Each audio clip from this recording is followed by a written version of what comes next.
There are certain games you can't help but circle on the calendar. Every coach says they like to treat each contest the same, but deep down, they are only human. For Farmington Knights head coach Brent Eckley, the philosophy of every week is the same has been a mantra of the Hall of Fame head coach since his days in Montgomery City. But this game is different. While the head coach of the Jackson Indians, Eckley advanced to 5 state quarterfinals, a state runner-up finish in 2019, and a state title in 2020.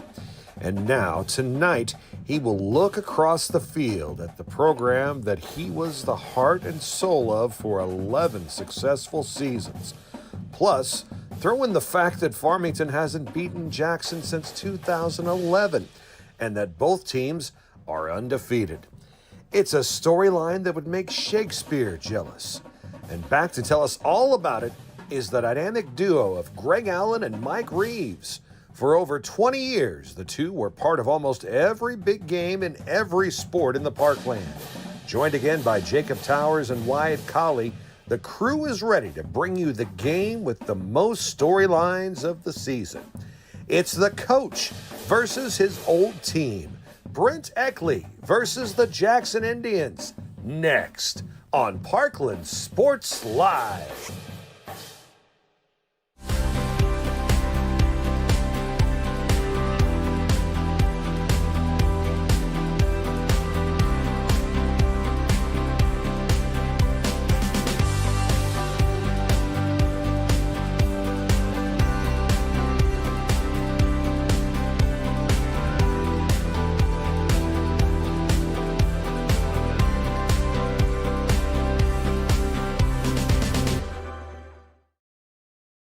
Why do so many people like working at the Southeast Missouri Mental Health Center? The pay is awesome. What we do for our clients is awesome. The coworkers that we have, the staff, everybody is just, they're all welcoming. I feel very supported. It's a great network of people that we have working here. We really work together, I think, to try to improve the lives of those that we serve. The insurance is phenomenal. The cost is minimal. They're good to us, and the benefits are so great, you can't beat it. Apply today.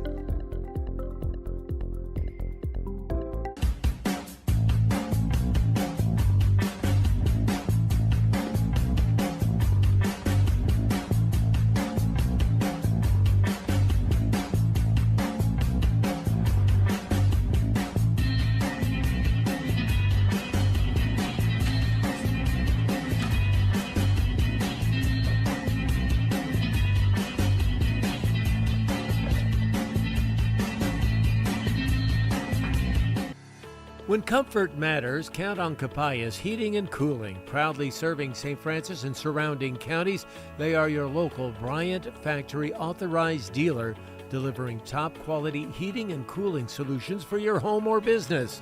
Founded in 2004 by Chuck Capayas, a family-owned and operated company that you can trust. Visit capayasheatingandcooling.com today. Capayas Heating and Cooling in Farmington, 756-1224. Do you often ask others to repeat themselves? Is the TV volume creeping up higher? Hi, I'm Dr. Karen Melton, and it could be time to have your hearing checked. Hearing loss happens gradually, making it hard to notice.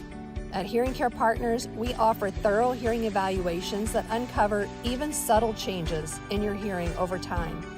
Early detection can improve your hearing and your life. Start prioritizing your hearing today. Schedule your appointment now at hearingcarepartners.com. At Hearing Care Partners, we listen so you can hear. Since 1941, Busenbark Flooring has been Southeast Missouri's trusted name in flooring. This family-owned business features top quality carpet, tile, and hardwood, along with countertops, kitchens, and bathrooms, all with expert installation. Need to haul it? Busenbark Trailer Sales has you covered. Come see the large selection of dump trailers, equipment haulers, goosenecks, livestock trailers, and more. Visit busenbarkflooring.com and busenbarktrailersales.com, or stop by and see everything at the Fairgrounds exit on Highway 67.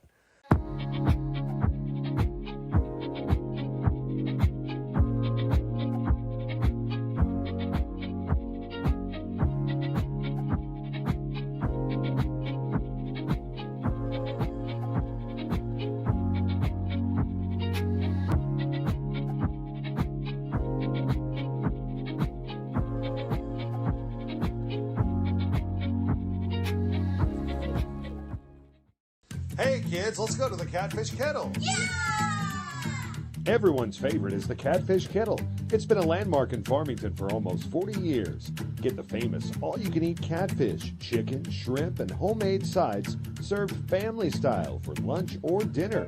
Or enjoy tilapia, crab cakes, fish tacos, frog legs, or even gator tail. All ready for you for lunch or dinner at the Catfish Kettle. Located at Karsh in Maple Valley at the entrance to Farmington. See the full menu at catfishkettlerestaurant.com. Matt Stroud Excavating and Hauling has the equipment and know-how to get that job done right. They dig basements, ponds, lakes, roads, and clearings and haul in the rock. Check out Matt Stroud Excavating and Hauling's commercial work at Domino's in Farmington and Fredericktown and Leadbelt Motorsports. Call Matt Stroud Excavating and Hauling today at 701-3258. That's 701-3258. Looking for your next car, truck, van, or SUV? Point to Pettis. At Pettis Automotive, service, affordability, and selection are more than just words. They're the foundation of everything they do. You'll see the selection when you drive by any of their 3 locations. You'll feel the affordability when you talk to their experienced sales team. And you'll love the service every time you come in for maintenance. New or pre-owned, from Farmington to Fredericktown to DeSoto, point to Pettis.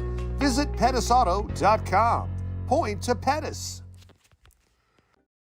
Looking for top quality custom sportswear and activewear? Look no further than Nouveau Athletic. Nouveau Athletic blends innovative design with affordability, revolutionizing activewear for athletes, teams, and enthusiasts alike. From affordable, high-quality team practice wear to specialty sublimated activewear, Nouveau Athletic has grown to become a leader in sportswear and the industry, especially in cheer. Nouveau Athletic, where passion meets quality in every stitch. For Nouveau Athletic custom apparel locally, contact Tia Cunningham at 573-701-6015.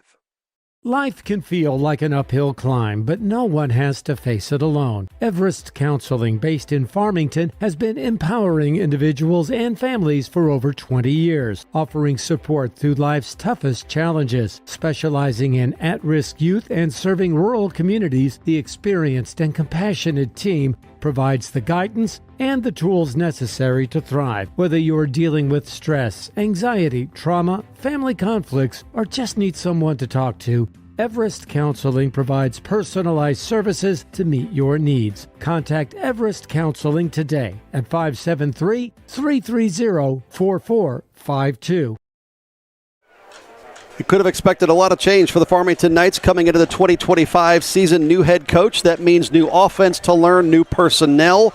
Off to a 3-0 start coming into week 4. One thing that would be different, beating Jackson. The visiting Indians have beaten the Knights 14 straight times. That's the streak Farmington is trying to snap tonight. Good evening, everybody. Welcome to Hale Memorial Stadium on the Parkland Sports Live. Greg Allen back in the booth along with Mike Reeves. And we got a good one for week 4. A couple of undefeated teams, both sitting 3-0, both putting up tons of points to start the year. Farmington a little more than Jackson in the scoring output.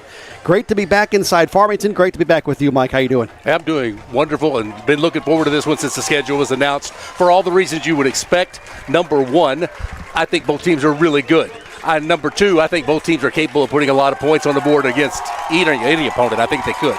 Beyond that, Greg, how are you not going to be able to focus somewhat on Britt Eckley, coaches against the school that he had so much success at, including the state championship that they won?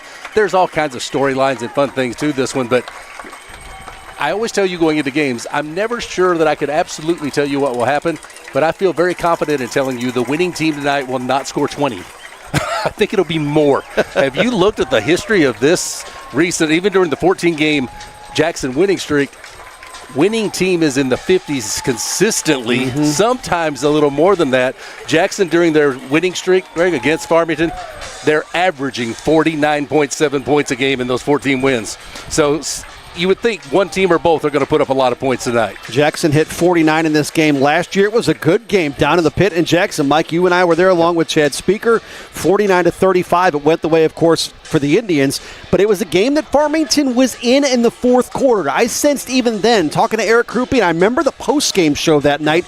Before Chad went out there, you and I both sat and wondered, how is he going to approach this? Because, yeah, they lost the game, but it felt different from Farmington's perspective, and he even mentioned that. Now Farmington has a chance to sort of take that next step, and you mentioned Brett Eckley. We'll get into him in a minute, but I thought last year's game was kind of maybe a little carrot sent out there for Farmington to say, hey, we can play with these guys a little bit maybe than we have in recent history. And what they did last year is they scored with Jackson for the most part.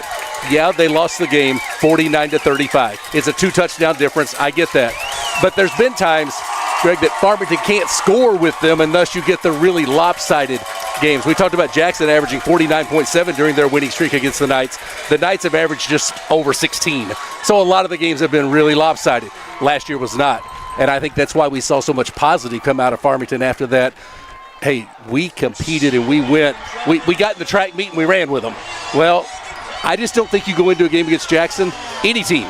I don't think any team goes in and goes, we have to shut them down. They haven't been shut down in a number of years. I mean, you've got to find a way to outscore them if you're going to beat them most times. And we'll see if Farmington's got enough weapons to go and do that tonight. It seems to happen a number of times throughout the NFL season. A guy will get traded, and then a couple weeks later, he'll play the team he just got traded from. And you wonder, that's ironic. I wonder what kind of intel he brings to the new team as he faces his old team. That's the situation you're in from a head coaching perspective. Obviously, a lot more insight and intel of what Brett Eckley knows about Jackson. And Mike, that's, as you mentioned right at the top, one of the biggest headliners coming into tonight. How much will that help Farmington? Easy soft toss question in the pregame for the color commentator. I looked at it this way. I think if the transition had occurred from last year to this year, I would look at it as a lot more of an advantage for Coach Eckley, looking like, hey, I just had these kids. There's a gap in there. He went to Arkansas for a couple of years. It's not the exact group. I'm sure he knows some of these kids pretty well, especially the juniors and seniors that were maybe freshmen, 8th graders or whatever they may have been when he left. I think that there's some level of familiarity that will help. I don't know that it matters as much as it would have had he been coming back one season removed, because then you would have to think, at least personnel, you know everybody.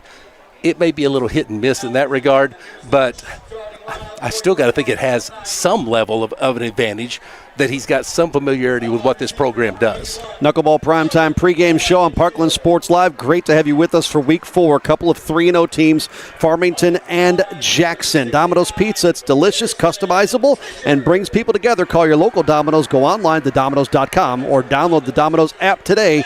Carry out or delivery. Your local Domino's in Farmington, Park Hills, Bonne Terre, Fredericktown, Potosi, and St. Genevieve. You've seen Farmington back in Week 1 with the 49-16 rout over North County. Week 1, everything's fresh, everything's new. Nobody kind of has an identity yet of what they're going to be, at least have settled into it. What'd you think just generically Week 1? Incredibly impressed with how fast everybody learned the new system. And Coach Eckley had told us prior to the year in a lengthy sit-down interview with Chad Winch, he said, my system's difficult to learn. And so when he brings it into a new place, you expect, there's going to be a learning curve here somewhere. And he even mentioned postgame in that, wow, like they were on point. They were right there. That's what I took out of Week 1, is that they were ready and hit the ground running with a brand new philosophy and way of doing things on offense. And they look great offensively, and they've continued to do that in their 2 weeks since then. They're piling up the points. So that's what caught my attention, is that he's mentioned a couple of times the intelligence level it takes to run his offense. Not only do you have to be extremely gifted athletically, you got to know what you're doing on the field. You got to be able to process things. And from everything that he's told us, these guys at Farmington have done that to a T. I listened to one of the preseason conversations with Brent Eckley, with Chad Speaker, and Jason Lowry on Parkland Sports Live, and they were talking about instituting that air raid offense, that sling it around, score a ton of points. And then I prep for Week 4, and I say, Knights have racked up 49, 60, and 49. Is that the system that they sort of expected to have, and have they brought that in as he needs to and wants to? I think that if you are only familiar with the years that he was at Jackson, where the quarterback would potentially throw it 40 times, I don't think Farmington's at that level yet that they're just going to line it up and throw it all over the field in the air raid attack. I think they're a little more balanced, but part of that is the fact that they have the ability to be balanced with their running attack and with the guys getting the job done that they have up front. So I always sense that if Brent Eckley was given a choice, hey, you get you can pick anybody you want. He would love to have an offense throw it 40, 50 times, put up 50 to 60 every game, run it when you just for a little balance. But I don't know that he feels like this is the team that he wants throwing it 40 to 50 times. Now, I'm going to talk about all this, and in the first quarter tonight, we'll see 15 passes, and it'll be like, all right, all that's out the window. I do believe, though, that they're a little more balanced. And that week 1 win, they were so dominant against North County up front, you could tell they can run the ball and get the job done tonight. They threw it enough to be effective, but the run game impressed me. Well, he just left. He was here for 12 years, and Eric Krupe, he instituted the meat grinder part of that schedule, that SEMO conference run of Poplar Bluff, Jackson, Sykeston, 3 in a row. Check mark in the box in the win column for week 1 in beating Poplar Bluff last week. Tatum Tinsley, 17 of 29, 237 yards, 3 touchdowns. They got 5 guys into the rushing attack. Coy Fripp with the bulk of it, 83 yards on 14 carries. Threw it to a bunch of different receivers and 58 yards with a touchdown on 2 catches to lead the way for Josh McCarthy. So Farmington has really done a good job to spread things around and score points, I don't want to say at will, but they're putting up impressive numbers. Let's talk about the Jackson Indians. 3rd year for head coach Ryan Nesbitt. 3 games, 3 victories. Cardinal Ritter, a team out of Louisville, Ballard, Kentucky, and then Edwardsville, Illinois. I know who's been a power recently, maybe a tick down this year, and I know you just told me maybe same story for Cardinal Ritter, a bit of a tick down this year. They're not putting up the same kind of points, but you could argue the schedule's probably a little bit better than what Farmington's played. Yeah, I don't think there's any doubt. And when you schedule those opponents that you scheduled, if you're Jackson, you did that with the whole intent of let's make sure we get as much test early as we can get. And when you look at Cardinal Ritter this year, they're 1-2. But sometimes they play a schedule that is who have they played? Horribly difficult that you can't really look at their wins and losses. Then the team out of Kentucky that we had talked about, well, Greg, they're 1-3. Well, again, we don't know enough right now. I can sit and look at their opponents. I don't know who they are. They're in Kentucky. I don't know that. And then when you look at what they did against Edwardsville, they sneaked that one out. Edwardsville hadn't won yet. They're 0-3. Wow. But, again, all these teams play elite-level schedules usually. So I guess my point is I do believe Jackson's very, very talented, but I think Farmington feels like there are some things that they can exploit and take advantage of. Jackson will touch the football first. One of these 2 teams going to be 4-0 at Knights End. Jackson going to Poplar Bluff next week. Farmington on the road at Sykeston. Thrilled you're with us on Parkland Sports Live.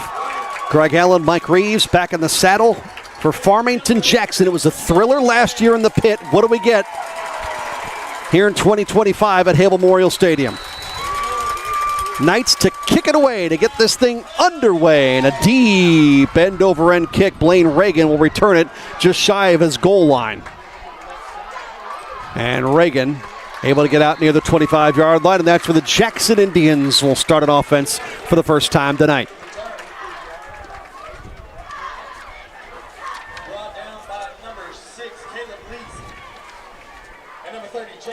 Caleb Leask on the tackle, and so the Indians, boy, they were so up-tempo, Mike. I remember that game last year. It was maybe not run as many plays as you can, but it was high octane, no doubt. Quarterback Drew Parsons throws it right side, and immediately it's a track meet down the right side sideline.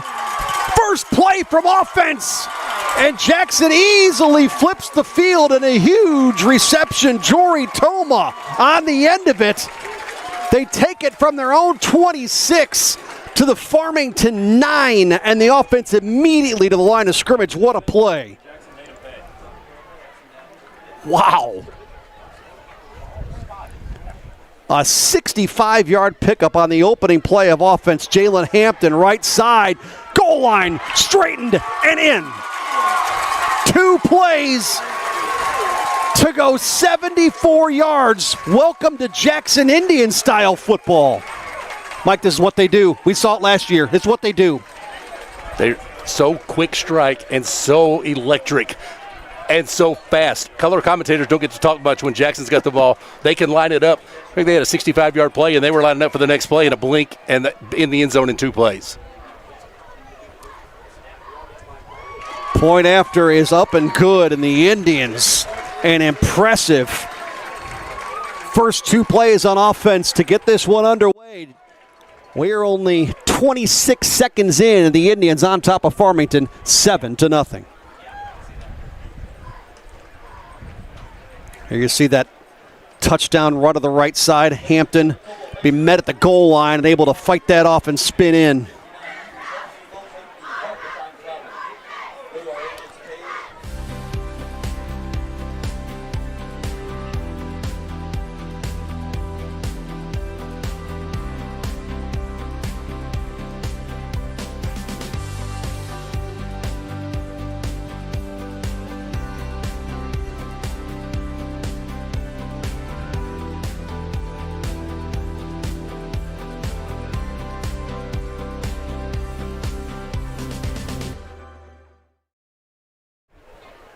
The Jackson Indians, no trouble for their first offensive series. Now we'll see Tatum Tinsley and the Farmington Knights, what they can do to respond. And Mike, that's key when you play Jackson, respond, because if you don't, they'll do what they just did. They'll try to do it on every single drive. And track meet is always the term that comes to my mind, and that's how you need to approach it when you're the opponent against them. Can you win the track meet? McCarthy on the return, and he is buried down to the 17-yard line. Memphis Maddox with the tackle. And so Farmington will come out trailing 7-0 the first time they touched the football. And any of these young men for Farmington that have played against Jackson in recent years, your seniors, your juniors that have been on the field, they know, okay, yeah, we've watched them do this before. Last year, they know they were part of a team that was able to run with them for the most part. Tinsley's going to put it in the air and fired incomplete left side, intended for Isaac Fripp, a sophomore wide receiver.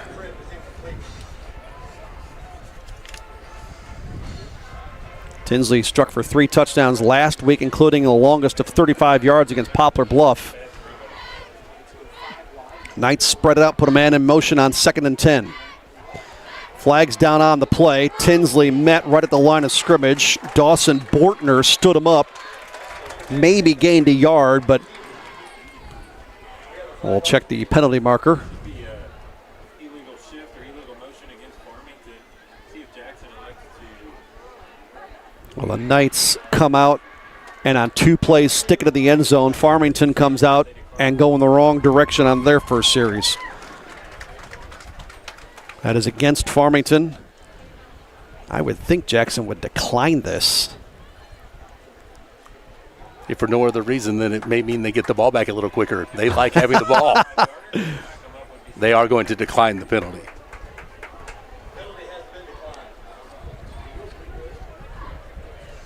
And so 3rd and long. The official on the near side is running in. He's like, hey, I just talked to the coaching staff. They accepted it. I don't know where you got declined from. But Farmington ready to go. Officials in the white hats still talking. I believe there's some confusion as to whether or not they accepted the penalty or not.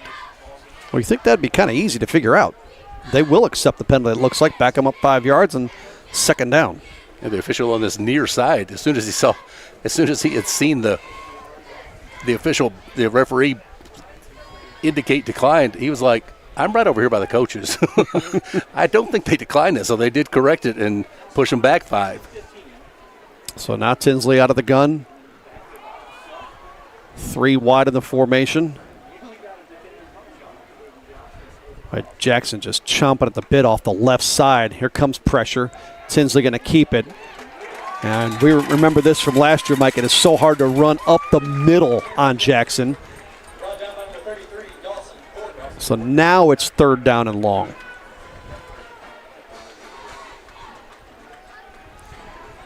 I sort of equate it, not saying they are equitable, but it reminds me a lot of trying to run when you play the Baltimore Ravens. Hard to run up the middle, but then when you stretch stuff out to the side, they're so quick, it's hard to turn the corner on them. And it's a lot easier to run against them when you want to run as opposed to if you feel like you're in a spot that you have to, and that's so difficult. Tinsley's going to keep it on 3rd and long, trying to break something up the middle. Instead lost the football, and the Indians are on that too. Brett Finley recovered it. And early on, everything turning up red and white. 3 plays, and a Tinsley fumble. With that recovery, Jackson will start at the Farmington 28. 8 starts. Well, Brent Eckley, probably a little extra energy coming into this one against his former club in Jackson, and not at all getting off the way he wanted this thing to start. Camden Brockmeyer in motion. He'll throw wide open in the end zone. One play this time. Blaine Reagan. And it's 13-0. It's going to be like this all night. Settle in. Wow.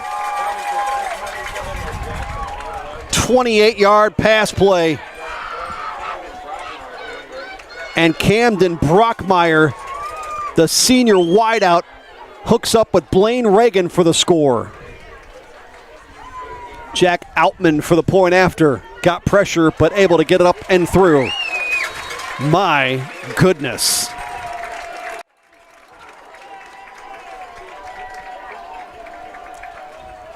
Brockmeyer, the man in motion, takes the toss. And Reagan wide open. Why do so many people like working at the Southeast Missouri Mental Health Center? The pay is awesome. What we do for our clients is awesome. The coworkers that we have, the staff, everybody is just, they're all welcoming. I feel very supported. It's a great network of people that we have working here. We really work together, I think, to try to improve the lives of those that we serve. The insurance is phenomenal. The cost is minimal. They're good to us. And the benefits are so great, you can't beat it. Apply today.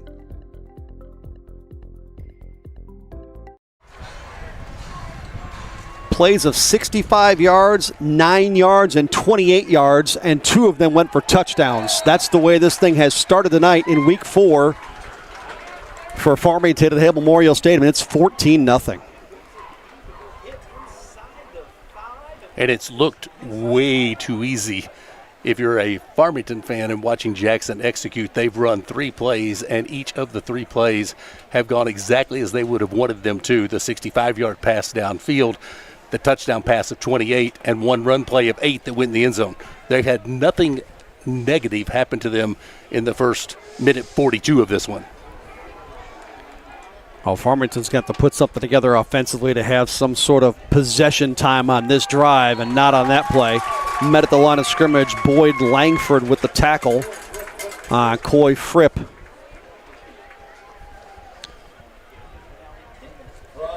And the Knights just not able to get anything going in the run game early on.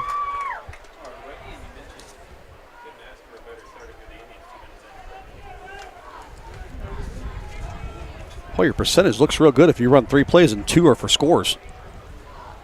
Tinsley again on the ground, and again nothing there. Back to the original line of scrimmage. Mike, I remember prepping for this game last year, and the concepts are going to remain the same, even though the players might change. Fripp on that carry lost the yard he gained. They talked on the defensive side. I remember our sit-down conversation before the game with some of the players. They're talking about how fast you need to get the communication from the sideline and then to your teammates before the plays actually run. Tinsley, pressured, flushed, throws on the move, has a man, and feet tangled. No yellow, incomplete on 3rd down. Okay, you want to talk about how fast things happen. Jackson's had the ball for well less than a minute. They've got 14 points on the board. They're about to get it back here. And they've got the type of team. 50 is a common number for them over recent years. They've got the kind of team that this start is something they can maintain. I'm not saying 2 touchdowns in 1 minute all the time. I'm saying, though, getting the ball, running a few plays, and celebrating in the end zone is nothing new to this offense. And I would say the offenses look great, but they've only run 3 plays. They just run 3 plays great, as well as you can run them. Jackson, nobody back to return this kick. And so Farmington can get a roll if they can have it go their way. It goes out of bounds, and so Jackson offense will hit the field for the 3rd time with 9:02 remaining in the first quarter.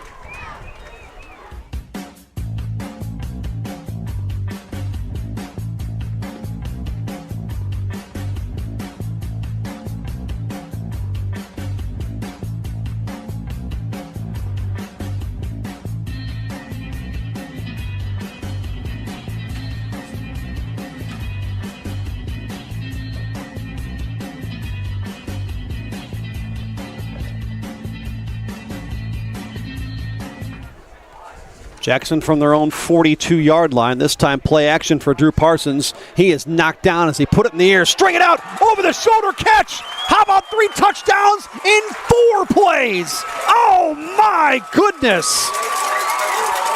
Jory Toma, he had the big 65-yard completion in the first play of offense. This one goes for 58 and 6 points.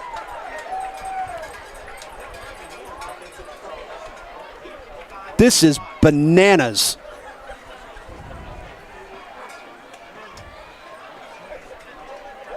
Two 7-second scoring drives for the visiting Jackson Indians. Trying to make an emphatic statement tonight here on the road in Farmington against their former head coach in Brent Eckley. My goodness, what a throw, what a catch. When comfort matters, count on Capayas Heating and Cooling. Proudly serving St. Francis and surrounding counties, they are your local Bryant Factory authorized dealer, delivering top quality heating and cooling solutions for your home or business. Founded in 2004 by Chuck Capayas, a family-owned and operated company that you can trust. Visit capayasheatingandcooling.com today. Capayas Heating and Cooling in Farmington, 756-1224.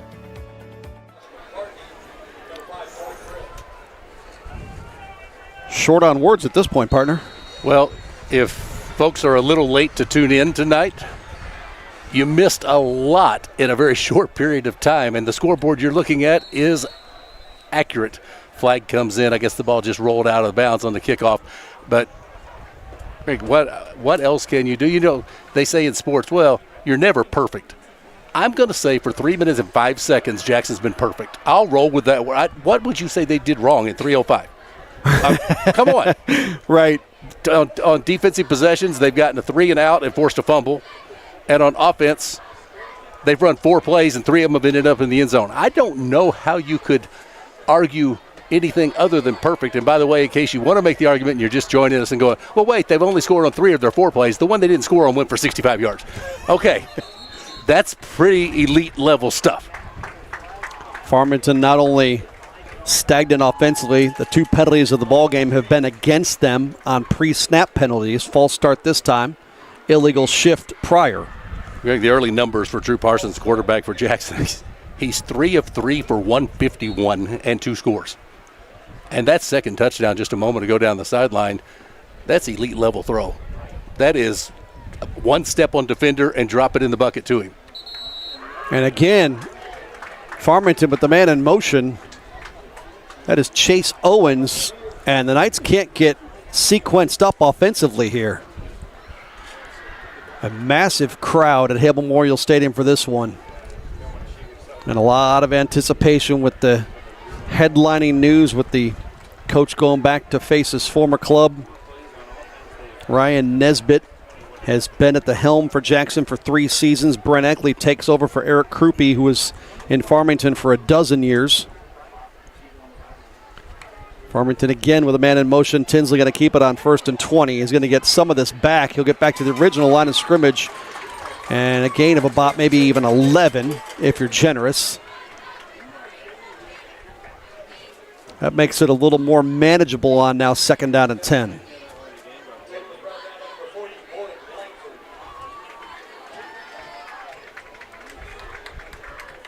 And Farmington so far unable to connect on either of their 2 pass plays. You would think if you're going to try to get back in this game in any way, shape, or form, you're going to have to do some of it through the air. Tinsley's going to put it up here. Looks for a man on the move. Single coverage downfield. Overshoots everybody. Incomplete. No flag. Here's looking for Isaac Fripp, sophomore wide receiver. Tinsley's now 0 for 3 passing. He's been the only one to run the ball. 5 carries for 22. Brent Eckley in Springdale, Arkansas the last 2 seasons at Springdale Harbor High School, kind of in the northwest corner of Arkansas, went 4-18 as head coach of the Wildcats. Different story when he was the lead man at Jackson. From 2012 to 2022, he went 102-27. Tinsley again out of the gun. Thought about option, late toss, and smacked to the ground immediately the ball carrier. Walker Lout wrapped up. And it brings up 4th down, and the Knights, I mean, you're down 21-0. There's probably part of you that wants to try to do something, but conventional wisdom would probably say kick this away. Tinsley acts as the Farmington punter. That helps use your quarterback. Gets a great roll here. This will pin Jackson back, but the way the game's going, that just means they get to run for longer touchdowns. Second consecutive 3-and-out on a punt for Farmington. All 3 of their offensive series have been only 3 plays. The first one on a Tatum-Tinsley fumble, they turned it over. And so 7:39 to go in the first. Indians get it for the 4th time.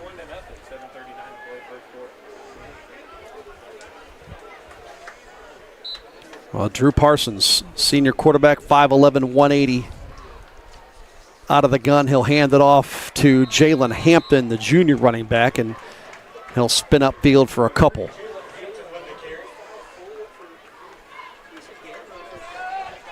I think our question pregame about the opponents that Jackson has played and not really being able to know a lot about them, the fact that all 3 of those games were close for the most part, competitive for the most part, probably tells you what you need to know about how good they really are. I agree.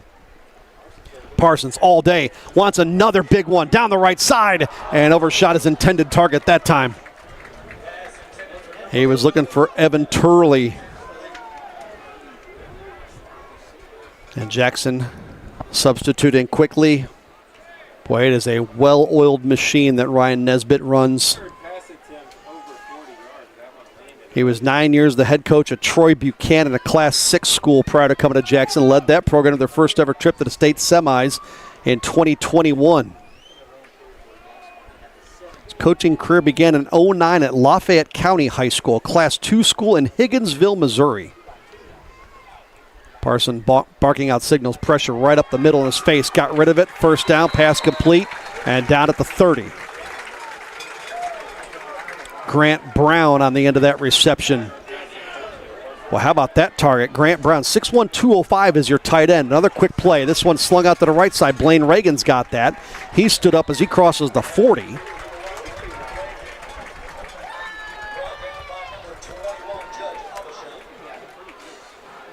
And the Indians moving quickly and picking up yardage in the process. 175 yards passing.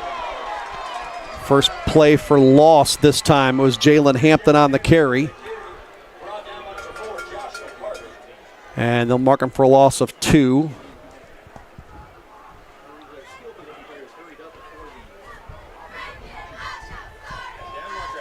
It's 2nd down and 12. Maybe 13.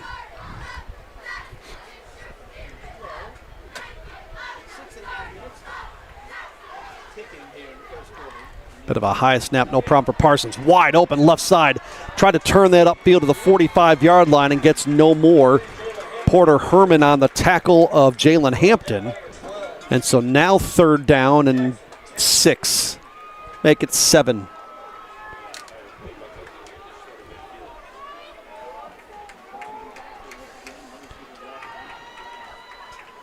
Parson. Great protection. Now it breaks down. He runs, throws out in the flat right side. He's got Hampton wide open. Hampton's got open field and a shoestring tackle shy of the 30, but 2 markers on the near side. After, for the moment, a nice chunk play for the Tribe. And it's going to be holding, just not sure which way. Maybe the Knights trying to run with some of these fleet-footed Jackson wide receivers. And that penalty against Farmington will be declined. So the Indians down to the close to the 30-yard line and a fresh set.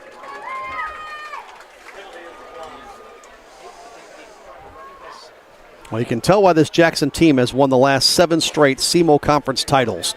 24 all told. The first one in 1935. Wow. Hard count.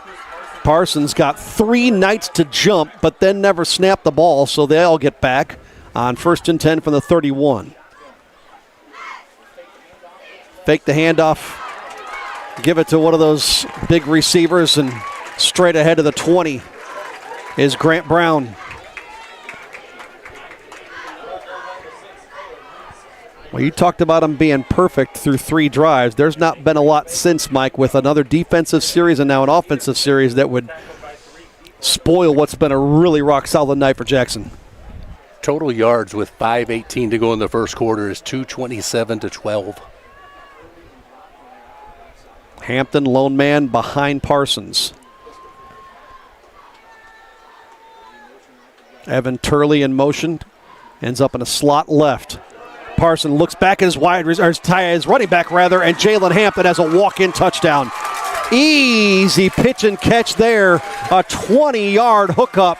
Second touchdown tonight for Drew Parsons. Third through the air for Jackson in the game. And this one's going to come back on Jackson's first penalty on a hold. It's about the only thing in the game that's gone Farmington's way thus far. That play design was really special. They took all the eyes of the defense moving to the left side of the defense, and that pass came back across. Nobody there. But unfortunately for the Indians, a hold negates that play. This time from the 29. Parsons fakes the handoff, and after the catch, Toma kind of ran into one of his own men. Had a night around his legs as well.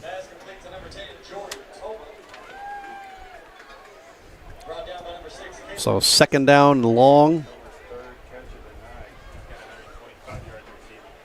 They've got to reach down near the 10-yard line for a first down. Parsons stands flushed, looks on the run. Now going to fire downfield. Had a man with another easy walk-in touchdown and couldn't hook up with Grant Brown. Third down. Second incompletion of the night.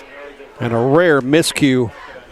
I know Parsons was on the move, but you've been able to see what he's been able to throw already, and he had an open man 20 yards downfield.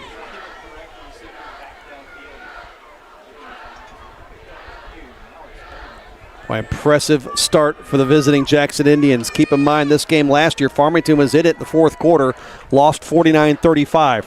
This time it'll be Toma taking it right side across the 25 to the 23. That was the 10th play of the drive that started back at their own 13-yard line after the long Farmington punt. And this is fourth down.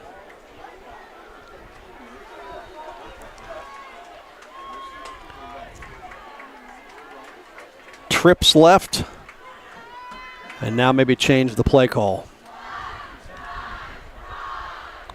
Hampton, the lone tailback. Camden Brockmeyer split far left. Looking left, pass caught, what a catch. Go up and grab it, out of bounds, close to the marker is Toma. It'll depend on the spot. Right near the 10-yard line. Going to be inches. That was a heck of a catch by Toma, and the Jackson offense comes off the field. Farmington holds defensively as Jackson got oh so close to a first down and missed it by feet. So they turn it over on downs. But now Farmington pinned deep in their own territory.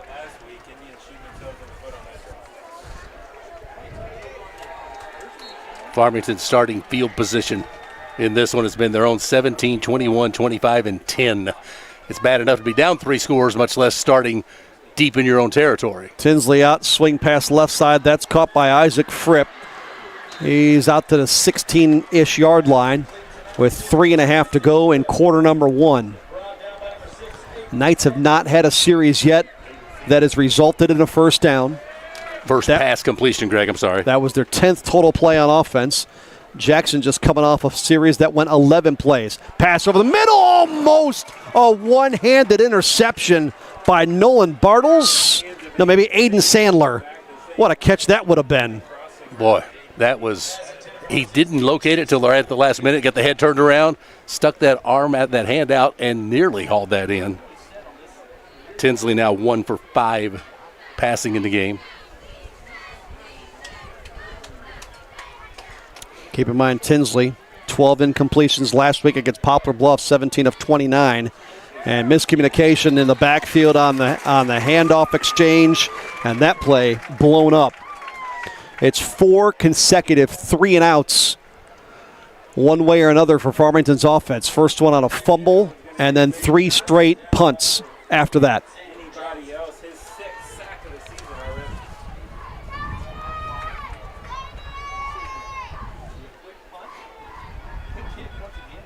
Bit of a wobbly kick will bounce into Jackson territory and get close to the 35-yard line.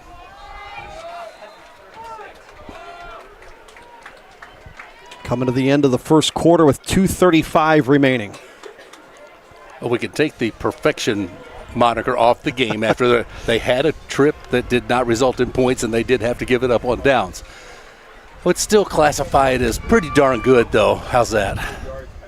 Because that drive that they didn't score on covered 77 yards before they finally gave it up. And they had a touchdown that was called back on a penalty. Speaking of which, here's another one. Gives us a chance to tell you Cappias Heating and Cooling, founded in 2004 by Chuck Cappias and his wife Chris, sons Chuck, Eric, and Brian, and daughter Amy, a family-owned and operated company you can trust to provide you with the best possible sales and service experience. They stand behind their work and are committed to being there for you for generations to come, proudly serving St. Francis and surrounding counties at Cappias Heating and Cooling. Had them service the different entities at our house a couple of times, air conditioning systems and whatnot.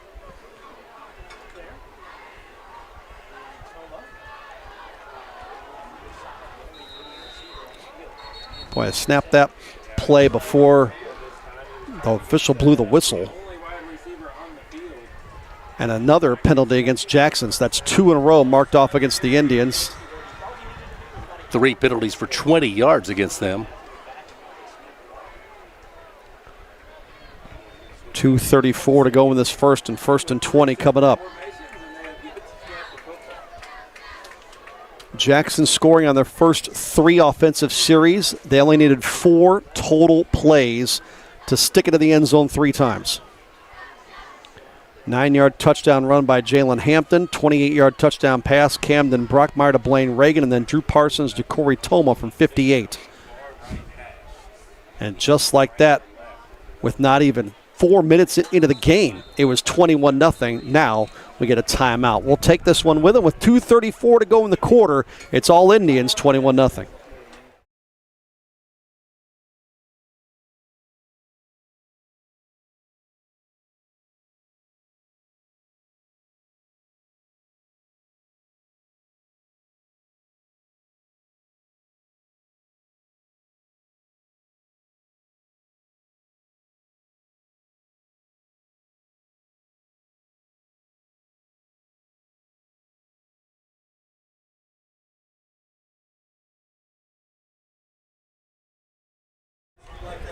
Ready to roll up your sleeves and dive into a hands-on career? Middle Area College is ready for you. Their Mac Tech Industry and Technology program is all about getting to work and making things happen.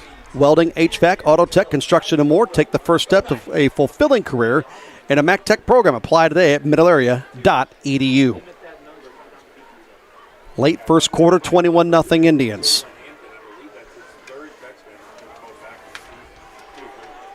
23-20 over Cardinal Ritter. 32-10 over that Ballard, Kentucky team. And then last week over Edwardsville, 33-28.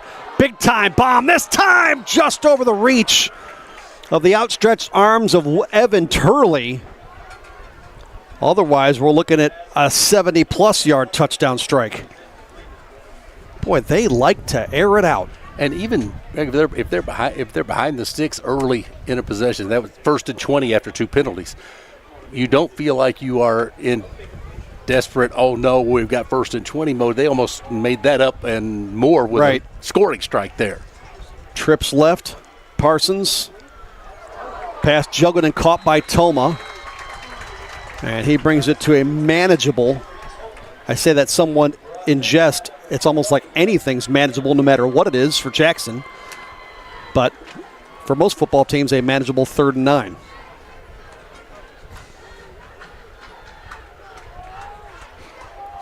How comfortable does Parsons seem in this offense, Mike? Incredibly. And it's on any throw he has to make. This time feels pressure, slips away from it somehow, gets a backside block. That's going to be a flag. Huge block by Brayden Harris. Knocked the helmet off of Farmington Knight. The play ends up in Farmington territory, but my goodness, Brayden Harris lit up a Farmington Knight. Now, back in the old days, that's a great block. This is new school football, though. 77 in white.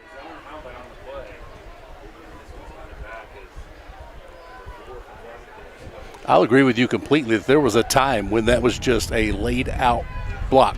But when you've got a player who, in that case, you could argue he went towards the helmet. They may call that targeting if he got him up around the helmet.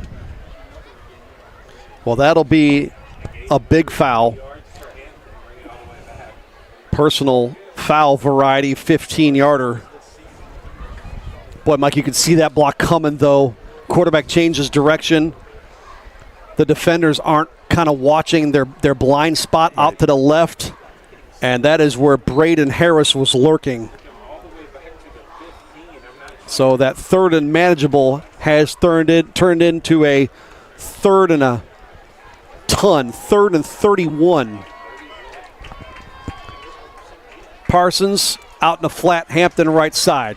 Let's see how much his running back can do to get some of this back. He'll get to near the 25-yard line, and Jackson will kick it away for the first time tonight.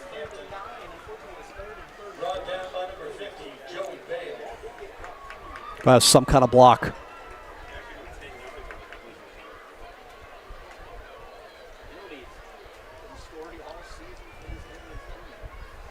Well, Farmington with a chance to get some, for the first time tonight, you mentioned their starting field position, some decent field position.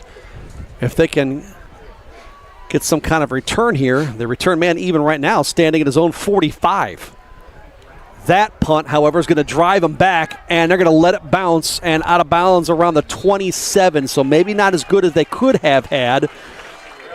But when you've started drives 3 times out of 4 at your own 20 or worse, there is a marker down, so hold the phone on all this with 49 seconds to go in the quarter. We'll see who this one's on. It's against Jackson.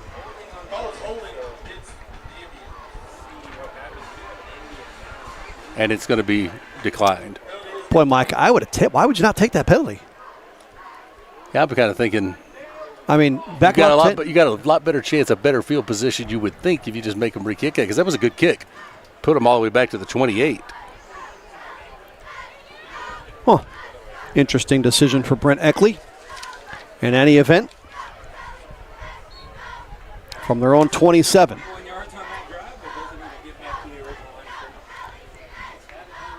Man in motion around the formation. Tinsley going to keep it, try to follow his blockers, and feels his way to the 32. Knights will have to run one more play. The game clock is about 1.5 seconds behind the down clock.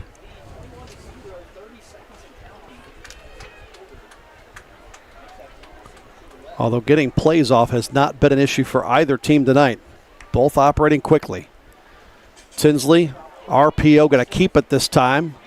Try the left side and get close to a first down. It would be Farmington's first down of the night if they can secure one. They even have, not they hurry. They could get one more playoff, I suppose. 3 seconds remaining. Trying to get the snap, trying to get Jackson to jump. And that ends the first quarter. Well, we started with early fireworks from the Jackson Indians. 3 series, 4 plays, 3 touchdowns at the end of one, and a couple of undefeateds in week 4. Indians on top of the Knights, 21-0.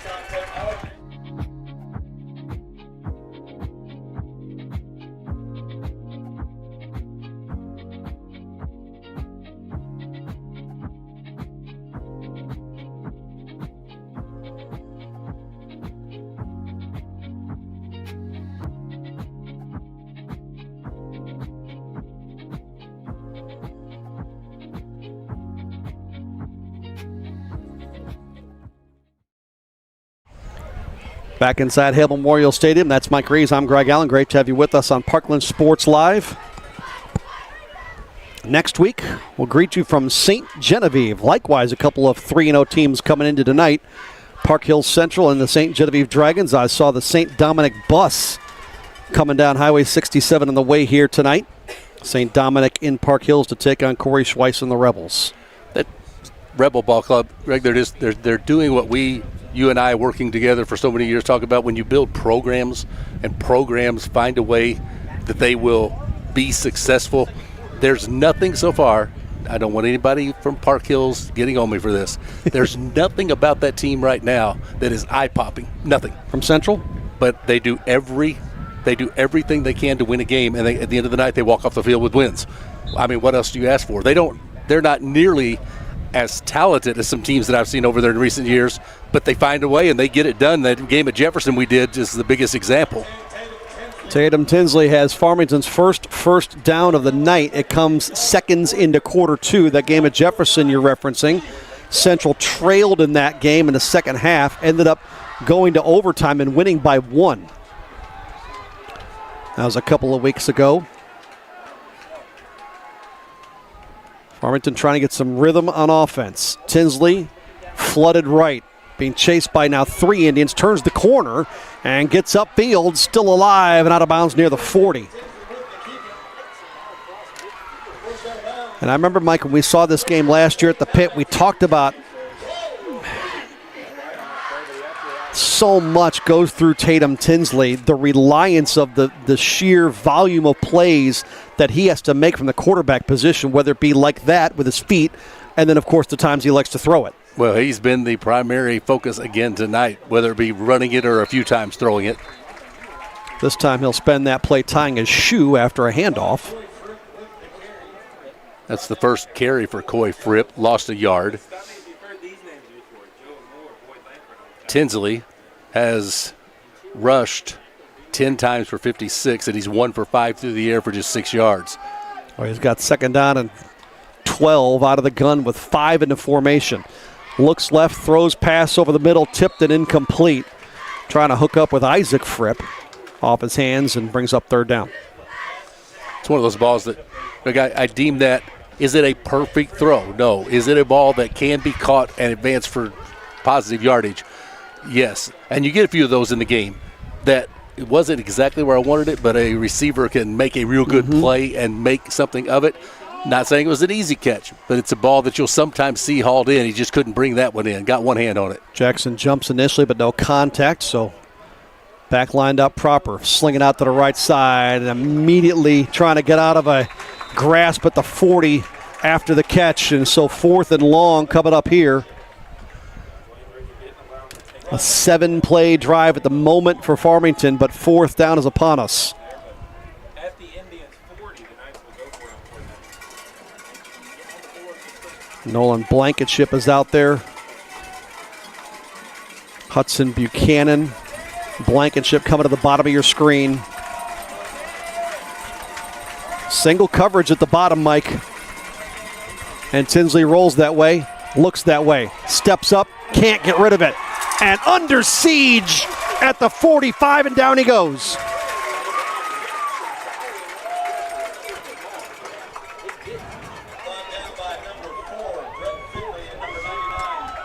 It's been the rare occasion, Greg, where he's had any time to do anything when they want to throw it. I mean, they're trying to roll him out of the pocket to give him a little bit of time. Even then, that didn't work. This Jackson defense has been really, really good tonight. That was the first time Farmington had any semblance really of a drive, and it's kind of stalled right near midfield. Parsons stands. He's had plenty of time. Pass juggled and incomplete, and a good open field hit from Hudson Buchanan. Pass off the hands of Jory Toma. Well, this offense for Jackson will have a new conductor next year. Veteran senior quarterback Drew Parsons will leave at the end of the season. What a career he's had.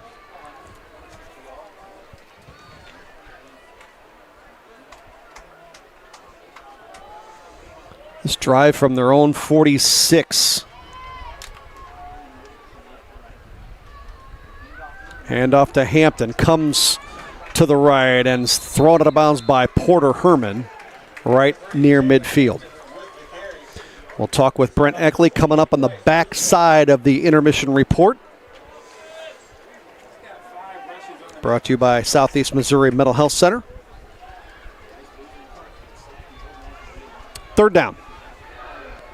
Quick pitch and catch. Toma has enough to move the chains, just enough by a yard.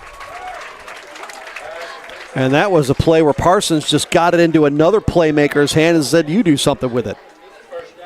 And Toma's a good guy to watch do something.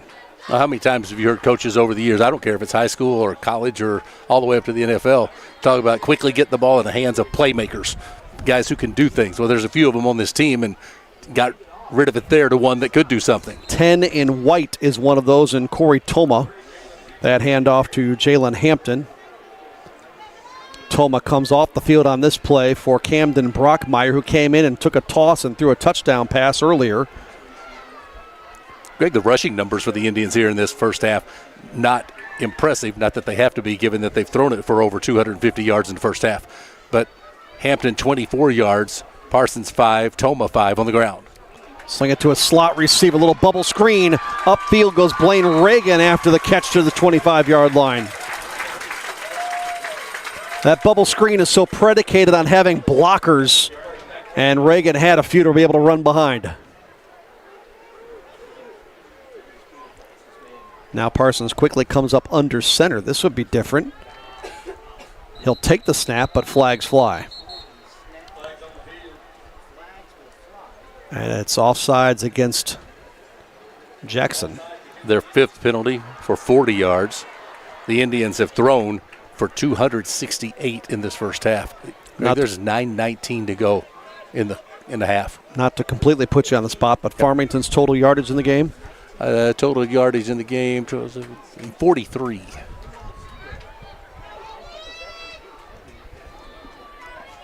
Run you through some of the other matchups tonight in week 4 coming up after this play. Parsons running against his body, tries to throw it for the end zone, has a man, leaping catch on the end of it, incomplete, it was broken up. But what an effort for Camden Brockmeyer with the defender right on him. Trying to haul that thing in. That's a tremendous effort. Back quarter of the end zone. Tough throw for Parsons against his body. Well, if he would have made that catch, that makes every highlight reel. I had some question as he defended that. He never really got turned around to play the ball at all. He just kind of jumped up into the chest of the receiver. That penalty against Jackson.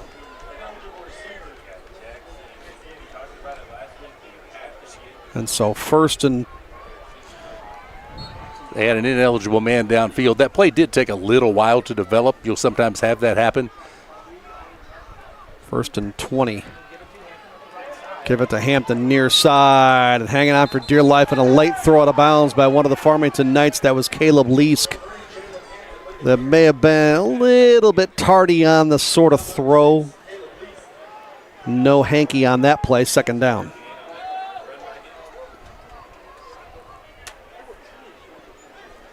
It feels like Greg Jackson's running the ball just enough to make the pass game continue to be elite. On a first and 20, you're not concerned if you can just pick up 5 or 6, make it second down and more manageable. Out of the gun this time, Parsons to Toma. He's got a blocker in front of him. Toma trying to split 2 Farmington defenders and able to carry him down near the 10-yard line.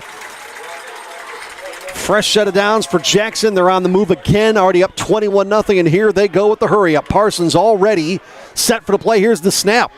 Handoff to Hampton, looking for a seam and not going to find one, and stood up. And then another late throw by a Farmington Knight. Another lack of a hanky, and Porter Herman that time was the man to toss Hampton to the turf.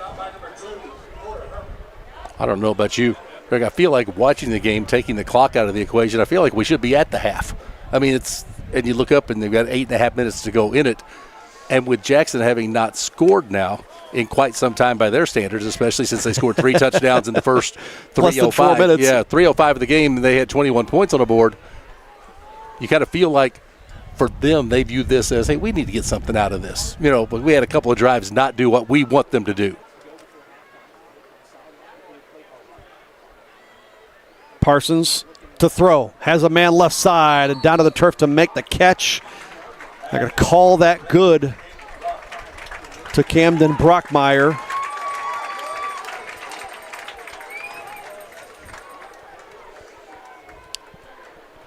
You're in a situation where they can get a first down at the 1. Catching his first catch of the night as he went to the ground. 7-yard gain, 3rd and 3. They can get a first down at the 1. A little tighter of a formation this time for the Indians. It'll be a handoff. Hampton wide open on the left side. An easy walk-in touchdown. A flag thrown with some emphasis by the official in the middle of the field. And this is going against Jackson. A hold in the middle. Well, he spiked that penalty marker to the ground. Second touchdown the Indians have had called back because of a marker. There's an area that the coaching staff will obviously from Jackson want to talk about as things move. There's a 7th penalty for 60 yards. And Greg, they had one of their penalties declined.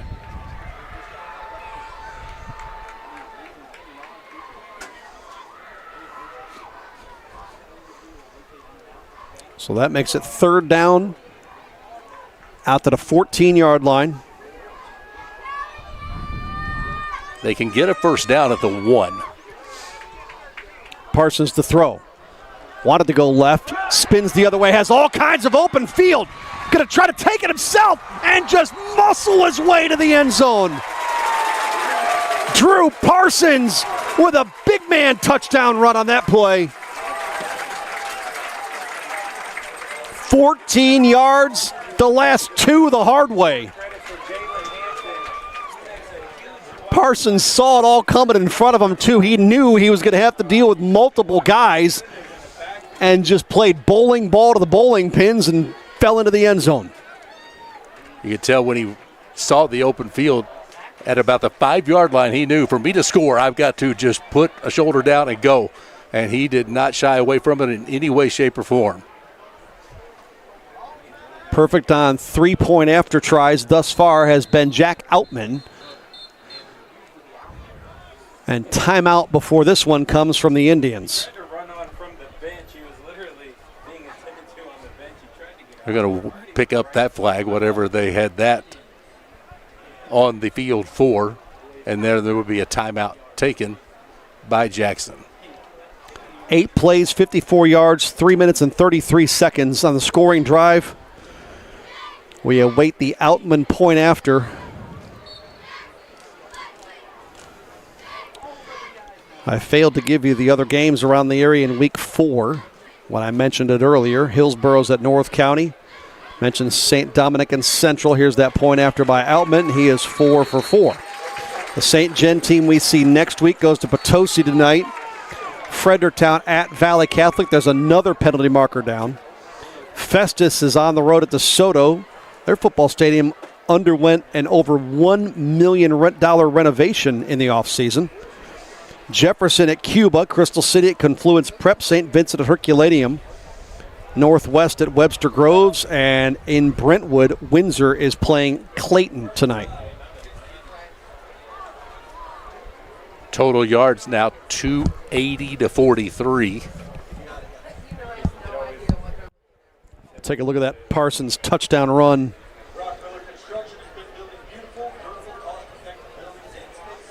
He's going to initially want to go left and met with traffic. And then it was improvisation the rest of the way. It's a strong run. I just, you could almost think with him as he approached that 5-yard line, like, I'm going to have to take a lot of contact to get in, but it's me and a couple of guys, and I've got momentum. Yep. I ought to be able to, even if they hit me, I ought to be able to maneuver into the end zone, and he did exactly that.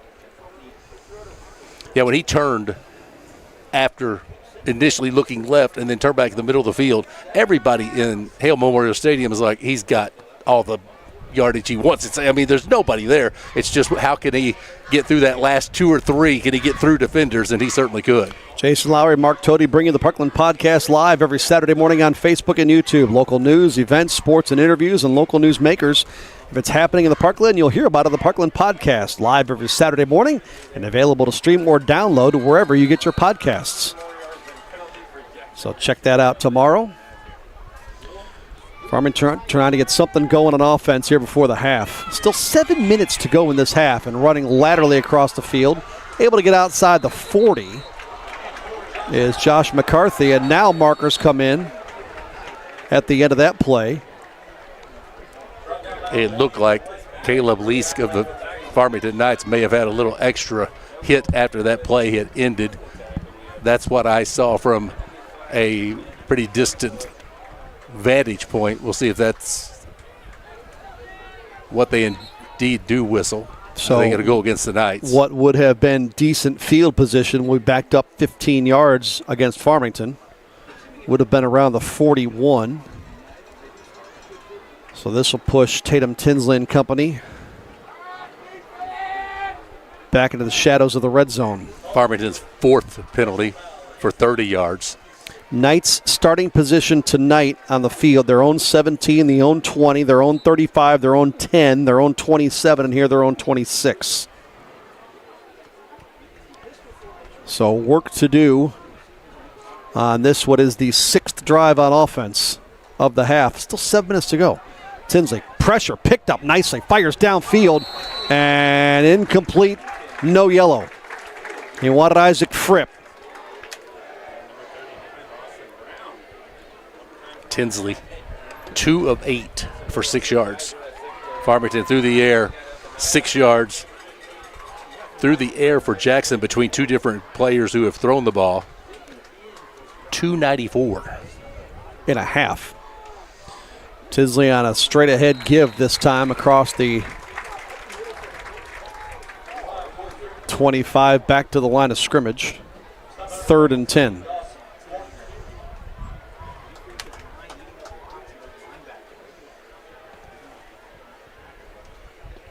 Yeah, those passing numbers, let's be honest, with the clock where it is, that's in a quarter and a half. Less than a quarter and a half. 4 wide in the formation. Trips to the left and a man in motion. It's going to be Tinsley on a keeper. He'll go straight ahead. He's got to get to the 36. He got close, and he'll be short by a long yard.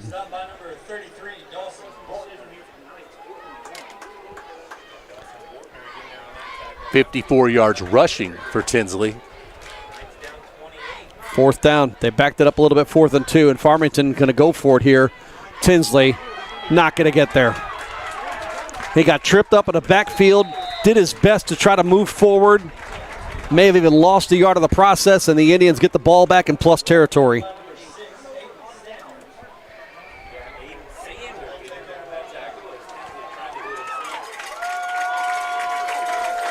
So a short field for Drew Parsons and the Jackson Indian offense.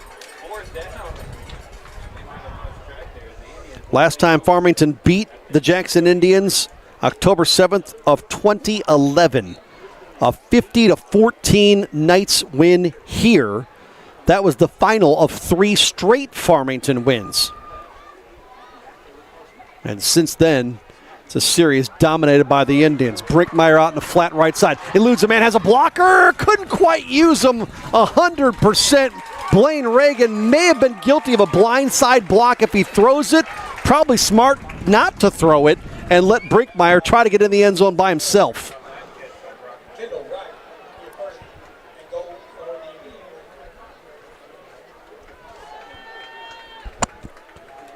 Already 1st and goal after 1 play. Keeper, Parsons, nobody home right side on a walk-in touchdown from the 7.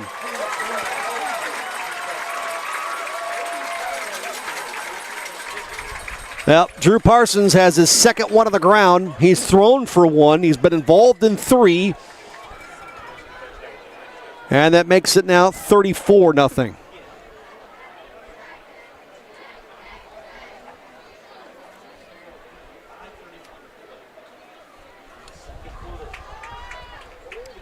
And Outman bangs another one through. 35 Rock. It's all Indians tonight in Farmington. Tribe going to get to 4-0 on the season. As Parsons, after the RPO and the fake handoff, had the whole right side of the field.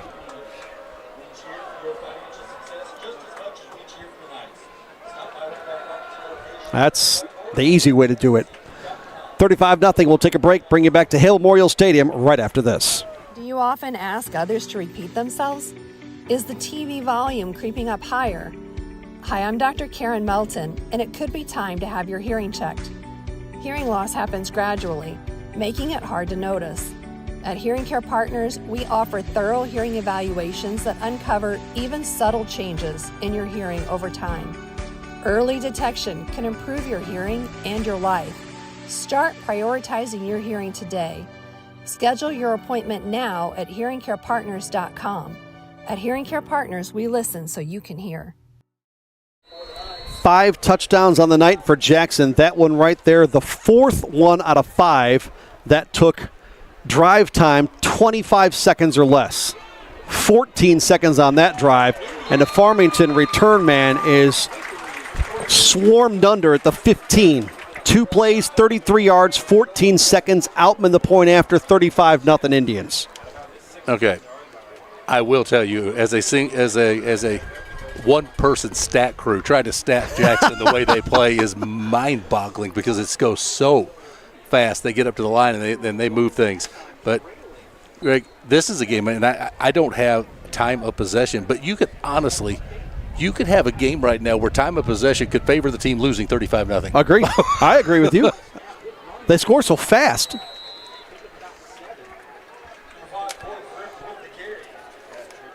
I mean, Jackson's drives by plays tonight, 2, 1, 1, 11, 3, 8, 2. Now, Farmington hasn't been able to put many plays together in a drive, but there's no doubt their play sequence has taken a lot longer. They're not in as much hurry-up mode as what Jackson is. Play in, play out. Up to the 30-yard line here with a first down. Under 5 minutes to go in the half. Tinsley going to fake the handoff. That little bubble screen right side, and the receiver couldn't catch it. That was intended for Nolan Blankenship. When Jackson gets their offense rolling like this, you think there's ever a moment where the defense may look at them and go, guys, just 5 plays this time. Give us a little bit. Give us a little time. Just a little bit of a break over here. There's not much time for the players that play defense only to get the rest in and before they're going to go back out. So usually normal conventional thinking is the defense is complaining to the offense because the offense can't do anything and they're out there so long. You're saying they score too fast, they're out there too long.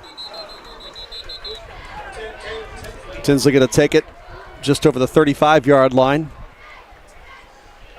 That's not normally the way that conversation goes, by the way.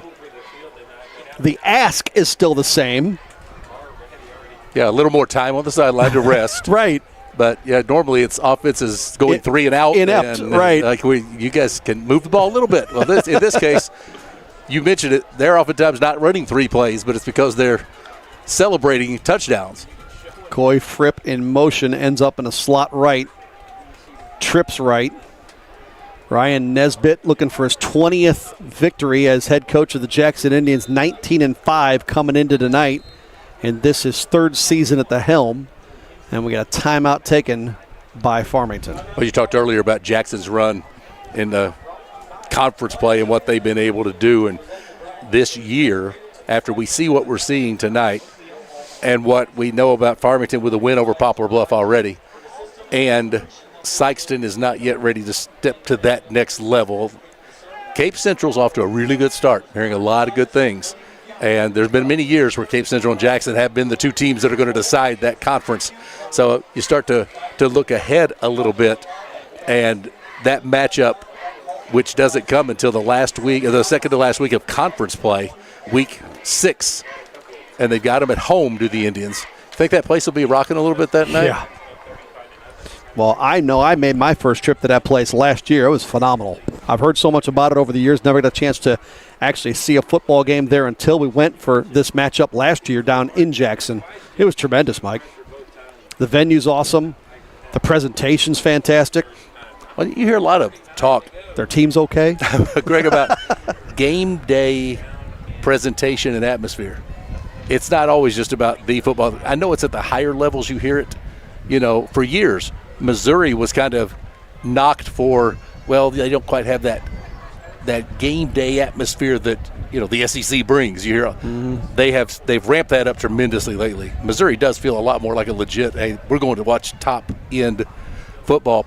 Jackson puts that on at the high school level. No doubt. They put on an atmosphere that feels more beyond high school. Oh, he felt it last year. There's no question. Fripp in motion. Tinsley going to keep it for the moment, looking downfield for a man to throw it to. Has a man on the sideline, but out of bounds. And fourth down for Farmington here with the clock stopped with 4:33 to remaining in the half.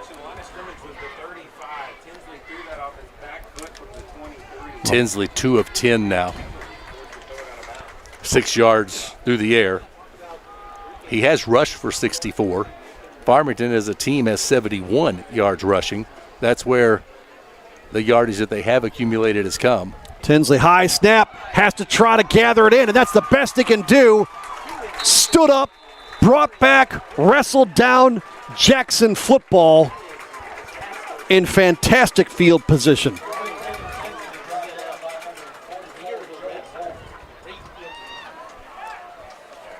Well, Hey kids, let's go to the Catfish Kettle. it had done and how it had favored Jackson defensively. Well, when they've gotten the ball, they've started at their own 26.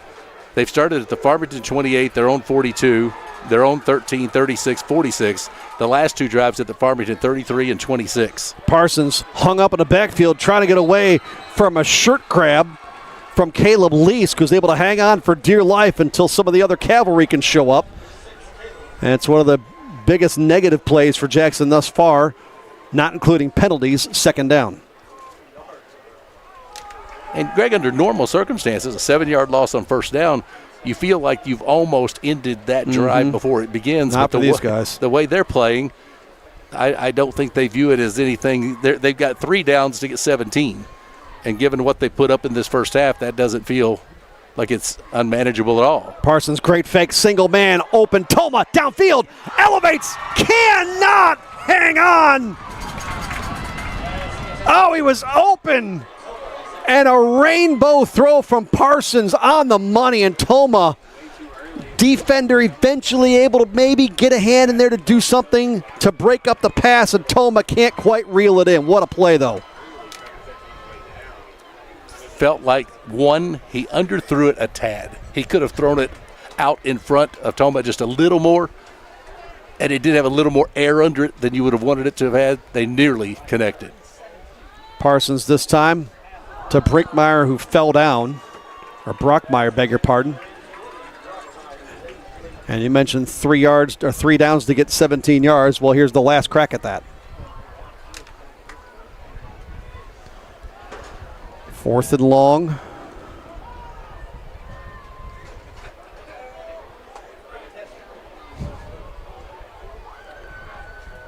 And Jackson. Yeah, it's been good, but Grant Brown has not really had much practice punting this season. It's a Maybe they think this is ball at the 33-yard line. Is going to try to punt this with Grant Brown. Up 35, Greg, you often wonder a little bit, you know, they may need this particular type punt later in a game that means a lot more, does a lot closer. I mean, most high school teams will not punt it from the 33. They're figuring he'll put it in the end zone in all likelihood. We're going to gain 13 yards on this. But allow your kicker. You take you take a delay of game, and if Farmington accepts it, you move him back 5. Obviously, you want to see, can he put that inside the 10? High school level, we don't talk about that a lot with punters. Nope, but not at all. You're going to look and see if he can drop it inside the 10, which is what you would want here. Looks like it's right down the middle of the field. There are Indians down there, and they will down it at the 1. No, they went into the end zone and came out. It's going to be a touchback. That was nearly perfectly done by Blaine Reagan, but I think he had gone in the end zone first. coming laterally across the field and then touched the football. It was nearly perfect, though, Mike. From the punter perspective, he did execute it. The punter himself, perfect execution. Hey, that's exactly what you wanted to do there. You talk about bigger fish to fry for Jackson. Keep in mind, this is a team that has been in the state quarterfinals each of the past 2 years. Lost to Kirkwood 45-35 last year. CBC the year before that, 35-23. Those are the kind of situations where you might need to pin an opponent deep in their own territory at a place such as that and try to make an opponent go 90-plus yards in a couple of minutes late in a half, late in a game, and try to seal the deal. Yeah, that punt didn't have anything to do with the game we're playing right now. That was all about, hey, let's see what we can do here. We get in a close game. It's the fourth quarter, and we want to go ahead and punt that, on a fourth and really long like that was. 2-yard loss on the first play. Tinsley flushed right and hit head on as he can't get to the 20-yard line, the original line of scrimmage, and that brings up third down. Well, what a program Jackson's had. Brent Eckley during his tenure, 6 district titles, 5 quarterfinal appearances, a state runner-up finish in 2019, and a state title in 2020 when they went 14-0 and finished number 1 in Missouri for all classes in high school football.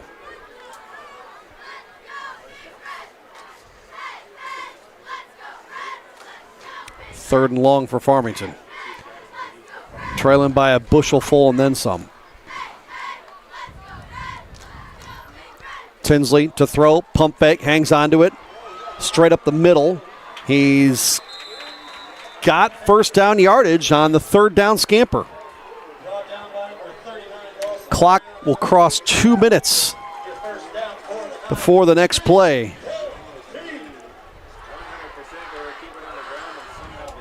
17th carry for Tinsley. Some of those were what appear to be designed pass plays that he scrambled on, much like that one. 17 carries for 77. This time he'll hand off. Walker Lout, it looked like, with the carry. Minimal gain, second down. Nearing the Southeast Missouri Mental Health Center halftime show. Mike will talk with the Farmington head coach on the backside of the halftime break. And the way things stand, could be a quicker second half. Boy, Jackson, a lot of bodies right up the middle. And as Farmington gets to the 35, they'll get no farther. Lout with the carry again.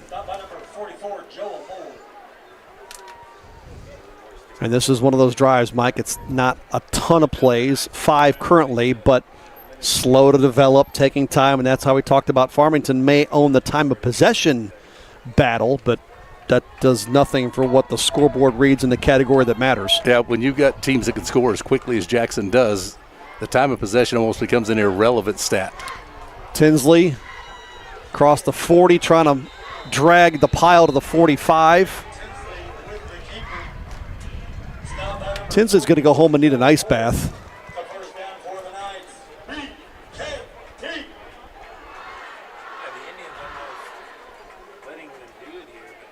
So 1st and 10. Clock reads 33 to be exact seconds. Tinsley to pass. Stands, actually has time down the middle. Down to the outside, wide open to the end zone. Defensive breakdown for Jackson leads to Farmington's first points. Chase Owens on the end of that one. And the hardest part for Owens was just making sure he caught a football. He was so wide open. Owens last week against Poplar Bluff, 2 catches for 15 yards. He breaks off a big one here to put the Knights in the end zone.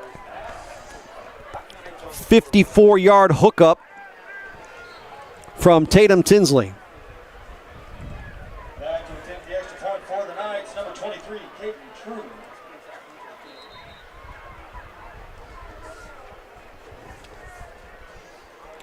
24 seconds remain in the half. That took 2 minutes and 56 seconds to go 80 yards on 7 plays.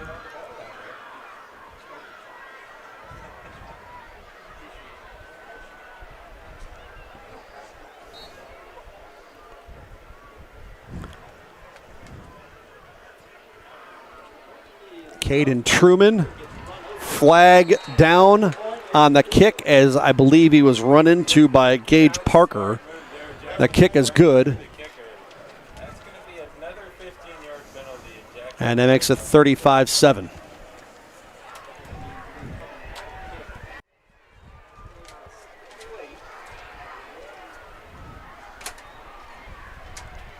They'll enforce that.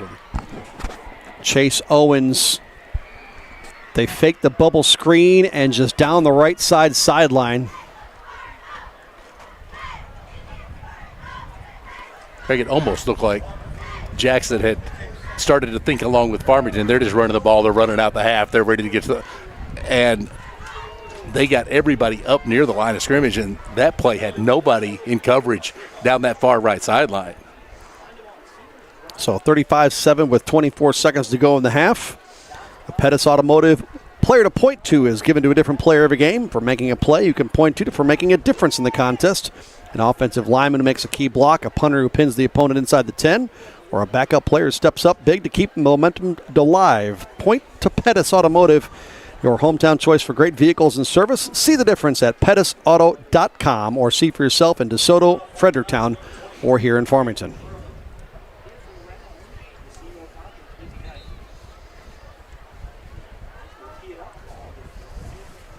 Well, normally, with 20 seconds to go after a kickoff, once you get the ball and spotted and bring your offense out in a half, it's a kneel down and to the locker room you go. Do we see that from Jackson with this first play after the kickoff? I feel like you will, but I'm not going to be absolutely certain of it. Blaine Reagan going to run some of that 24 off. He'll get outside the 30 and to the 17-second mark, rather. And we'll see exactly what Drew Parsons has in mind. Well, he's got the arm. We've seen that tonight.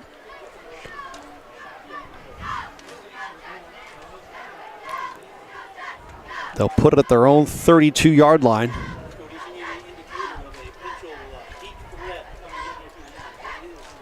Indians do have one timeout left in a 35-7 affair.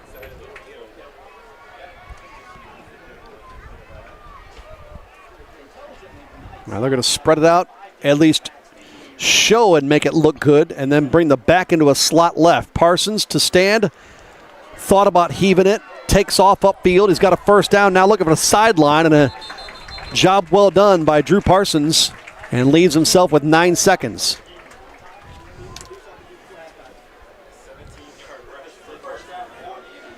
Well, now he's got it at the 49. Or if you're Parsons, you're thinking, I'm 51 yards away. I think at the field spread, get somebody out in space. We've seen that they've got playmakers who can do things. Jackson has 3 split left. Farmington had 2 defenders over there. Hook and ladder, Toma. The toss to the trailer. Reagan was fumbled, but then he picked it back up and ran it to the 27. And that is where the half may end with a second left, but a Knight down. And we'll see if that is indeed the half. I believe they granted a timeout to Jackson with 1 second left, Mike. And there was still a second on the clock officially. We heard the horn go off, but the clock still shows 1.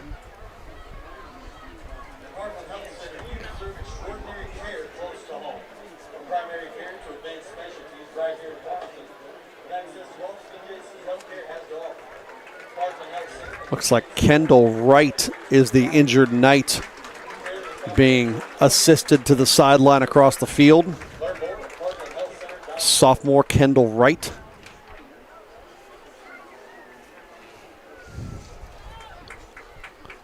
Our coverage tonight brought to you by Hearing Care Partners, Ryan Blankenship Insurance, Everest Counseling, Nuvo Athletic, Matt Stroud Excavating, and Busenbark Flooring and Trailer Sales.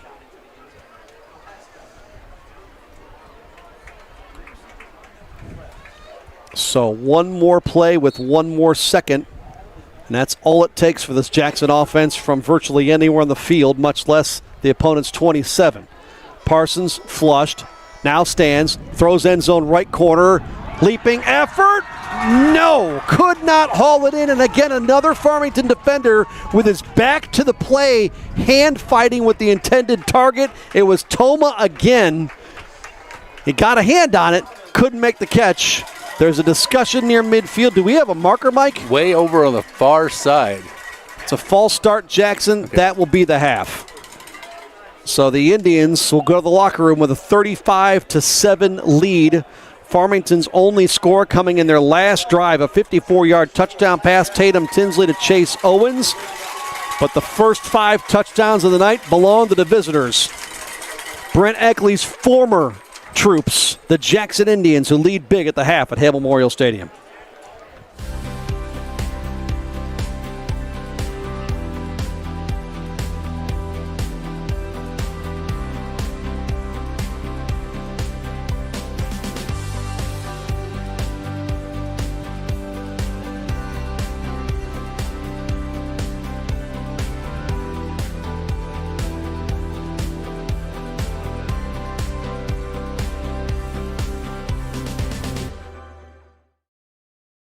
Why do so many people like working at the Southeast Missouri Mental Health Center?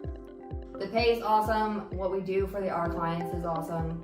The coworkers that we have, the staff, everybody is just, they're all welcoming. I feel very supported. It's a great network of people that we have working here. We really work together, I think, to try to improve the lives of those that we serve. The insurance is phenomenal. The cost is minimal. They're good to us, and the benefits are so great, you can't beat it. Apply today.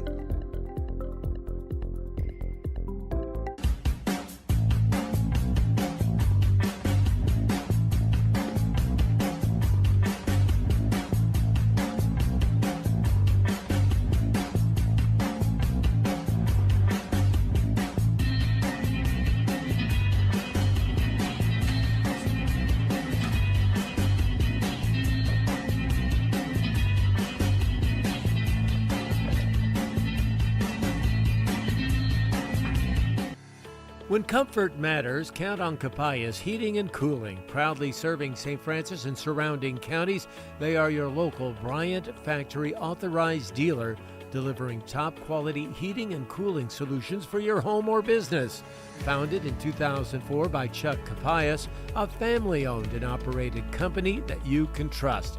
Visit capayasheatingandcooling.com today. Capayas Heating and Cooling in Farmington, 756-1224. Do you often ask others to repeat themselves? Is the TV volume creeping up higher? Hi, I'm Dr. Karen Melton, and it could be time to have your hearing checked. Hearing loss happens gradually, making it hard to notice. At Hearing Care Partners, we offer thorough hearing evaluations that uncover even subtle changes in your hearing over time. Early detection can improve your hearing and your life. Start prioritizing your hearing today. Schedule your appointment now at hearingcarepartners.com. At Hearing Care Partners, we listen so you can hear. Since 1941, Busenbark Flooring has been Southeast Missouri's trusted name in flooring. This family-owned business features top quality carpet, tile, and hardwood, along with countertops, kitchens, and bathrooms, all with expert installation. Need to haul it? Busenbark Trailer Sales has you covered. Come see the large selection of dump trailers, equipment haulers, goosenecks, livestock trailers, and more. Visit busenbarkflooring.com and busenbarktrailersales.com, or stop by and see everything at the Fairgrounds exit on Highway 67.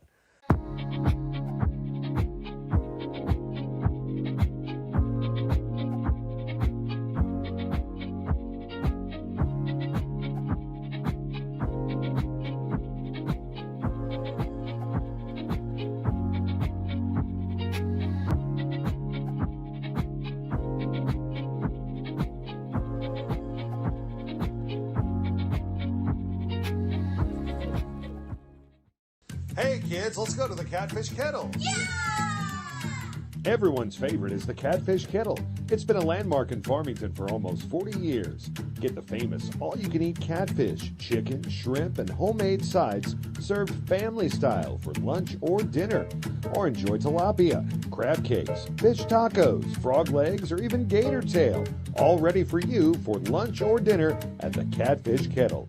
Located at Karsh and Maple Valley at the entrance to Farmington. See the full menu at catfishkettlerestaurant.com. Matt Stroud Excavating and Hauling has the equipment and know-how to get that job done right. They dig basements, ponds, lakes, roads, and clearings and haul in the rock. Check out Matt Stroud Excavating and Hauling's commercial work at Domino's in Farmington and Fredericktown and Leadbelt Motorsports. Call Matt Stroud Excavating and Hauling today at 701-3258. That's 701-3258. Looking for your next car, truck, van, or SUV? Point to Pettis. At Pettis Automotive, service, affordability, and selection are more than just words. They're the foundation of everything they do. You'll see the selection when you drive by any of their 3 locations. You'll feel the affordability when you talk to their experienced sales team. And you'll love the service every time you come in for maintenance. New or pre-owned, from Farmington to Fredericktown to DeSoto, point to Pettis. Visit pettisauto.com. Point to Pettis. Looking for top quality custom sportswear and activewear? Look no further than Nouveau Athletic. Nouveau Athletic blends innovative design with affordability, revolutionizing activewear for athletes, teams, and enthusiasts alike. From affordable, high-quality team practice wear to specialty sublimated activewear, Nouveau Athletic has grown to become a leader in sportswear and the industry, especially in cheer. Nouveau Athletic, where passion meets quality in every stitch. For Nouveau Athletic custom apparel locally, contact Tia Cunningham at 573-701-6015. Life can feel like an uphill climb, but no one has to face it alone. Everest Counseling, based in Farmington, has been empowering individuals and families for over 20 years, offering support through life's toughest challenges. Specializing in at-risk youth and serving rural communities, the experienced and compassionate team provides the guidance and the tools necessary to thrive. Whether you're dealing with stress, anxiety, trauma, family conflicts, or just need someone to talk to, Everest Counseling provides personalized services to meet your needs. Contact Everest Counseling today at 573-330-4452. Inside the Southeast Missouri Mental Health Halftime Report on Parkland Sports Live, 35-7. Jackson leads Farmington. Along with Mike Reeves, I'm Greg Allen. Have you seen the movie Unstoppable with Denzel Washington about the underpower, unmanned runaway train? That's an older, goes back. It's a few years, not old. I think I've seen pieces of it, but I haven't watched the whole thing through. I'm aware of the storyline. The train underpower that was the runaway train was 777. This felt like a 777 offense for Jackson early on, unstoppable through the first 3 drives, and you kind of wondered where the night was going to go based on what it was looking like. 3:05 in when they had already put 21 points on the board, and Farmington hadn't even settled into this thing. Then it settled a little bit, still 35-7 at the half. And, I mean, they did get a touchdown, but not much went right for Farmington. You're right. I mean, 3:05 into the game, it was 7-7-7. That was the point totals that went on the board for Jackson. And it really did. It kind of leveled off after that. Jackson, a lot of penalty yardage tonight. I'm sure coaches will find the things they don't like. They were perfect through 3:05. I think we would agree with that. That was immaculate. Yep. Since then, there have been some issues, especially with the penalties. They put themselves behind the chains on a number of occasions. The numbers are going to bear out what the scoreboard's talking about, but the total yards still jump out at me, even though it's not the disparity it was. Total yards are 346 to 148, and Farmington got a big chunk of that 148 on that touchdown pass that went for 54 yards. 80-yard drive. It has been a dominant effort, but I will say this for Farmington. Sometimes when you're down 21-0 3 minutes into the game, you give up a 70 spot. I mean, they've done that against this Jackson team before. Jackson's put 77 on them in recent history. It can happen. I did like the way that they stayed within the game. The body language wasn't bad. I didn't see the Farmington body language like everybody drooping heads, and they kept playing, but you kind of knew at 21-0 the outcome in the win-loss column was likely decided. It's not you can't rally from 21, but you've got to hope if you're going to rally from 21 down that the opponent's going to stay somewhere around that by the end of the game. And you knew Jackson wasn't going to stay at 21 points for the rest of the game after they put 21 up in 3 minutes. So it certainly felt early like the conclusion was no longer in doubt as far as win-loss goes. But I do think the Farmington staff still wants to see the team play the game right and do some things. And they did do some good things from that point on, but it doesn't matter much on where we stand at the scoreboard at this point. What was the quote about fighting Mike Tyson? The best game plan in the window goes out the window as soon as you come out and just get punched in the mouth right off the bat. Something to that effect. That's virtually what happened today for Farmington. The difference is Farmington knew this is what was coming. This is how Jackson plays all the time. And anybody that's been on that Farmington team over the recent years knows that. They've got seniors over there. They've got juniors over there that have been on the varsity and played this team every year. And they know, they score 50. I mean, that's what they do. So seeing them put 21 up in a hurry, I really don't think it's stunning to you. You hate it. You didn't want it to happen. But you can't tell me anybody on that Farmington sideline that has been part of this. And I don't even think Brent Eckley, who coached the program at Jackson, not this exact group of kids, but he coached the program. He had many nights where he put up these kind of numbers. Farmington offensively has been putting up these numbers until tonight. So, no, I don't think there's anything surprising about what we saw in that opening half. I mean, I think everybody wanted the game to be a little more competitive because it looked good on paper, and you wanted it to be a really hard-fought, maybe 50-45 game. And if it's going to be that, we're going to have a heck of a story in the second half because Farmington's nowhere near that now. Well, what was the number you told me that in the 14-game winning streak for Jackson, they're averaging 49-point-something points per game? 49.7. So if you want to round it, they're averaging 50. Low water mark in the 14-game win streak for Jackson, head-to-head against Farmington, 34 points. High water mark, 77. In the 2017 meeting, they've scored 60 or more twice. Last year's final score, 49-35, and right now they sit here 35 at the half. And Farmington, during that stretch in which Jackson has run off the 14 straight wins, they've averaged right at 16 points a game. So if one team's averaging nearly 50 and the other barely 16, you gotta know what the scores have been. That's a good sample size of 14 years to have those numbers. Those averages aren't flukes at that point. We'll get those numbers coming up. The halftime report brought to you by Southeast Missouri Mental Health, providing mental health services since 1903 right here in Farmington, serving over 350 patients with over 1,000 employees, one of the largest employers in St. Francis County and growing. Find out how you can become part of their family by scheduling an interview today at dmh.mo.gov or call 573-218-6800. First half numbers on the other side of this break.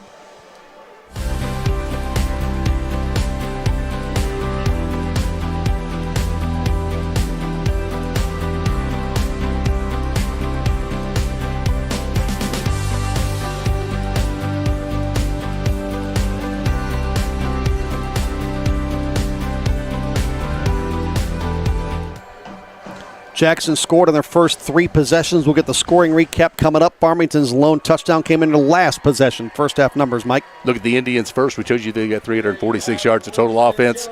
On the ground, Jaylon Hampton, 9 carries for 23 and a touchdown. Drew Parsons, the quarterback, 4 for 43 and 2 scores. Jory Toma, a carry for 5 yards. Through the air, Parsons is 17 of 24 for 315 and a touchdown at the half. They also have a touchdown pass from Camden Brockmeyer, who stepped in, took a pitch, and then threw it back the other way for a score. That went for 28 yards. Your receivers, Jory Toma, 6 catches for 124 and a score. Blaine Reagan caught 4 passes for 78 to score. Grant Brown 2 for 24, 1 catch for 25 for Jaylon Hampton, and Camden Brockmeyer 2 catches for 33. The Knights 148 total yards on the ground. It's been mostly Tatum Tinsley, the quarterback, 18 carries for 86. After that, Walker Loud has 2 carries for 1 and 3 carries for -2 for Coy Fripp. Tinsley through the air is 3 of 11 for 60 and that touchdown. The touchdown went for 54 yards. That was a strike to Chase Owens, his only catch of the half. Isaac Fripp has 1 catch for 6 yards. Walker Lout 2 catches for 3, and Noah Blankenship caught a pass for no gain. And those are the numbers that get you to where we are at the half. It's all Jackson leading this one 35-7. We'll take a break. We'll come back with a scoring recap. Knights will get the football to start the second half. We'll still owe you the conversation with Brent Eckley. That is all coming up on the Southeast Missouri Mental Health Halftime Report. Hey kids, let's go to the Catfish Kettle. Yeah! Everyone's favorite is the Catfish Kettle. It's been a landmark in Farmington for almost 40 years. Get the famous all-you-can-eat catfish, chicken, shrimp, and homemade sides served family style for lunch or dinner. Or enjoy tilapia, crab cakes, fish tacos, frog legs, or even gator tail, all ready for you for lunch or dinner at the Catfish Kettle, located at Karsh and Maple Valley at the entrance to Farmington. See the full menu at catfishkettlerestaurant.com.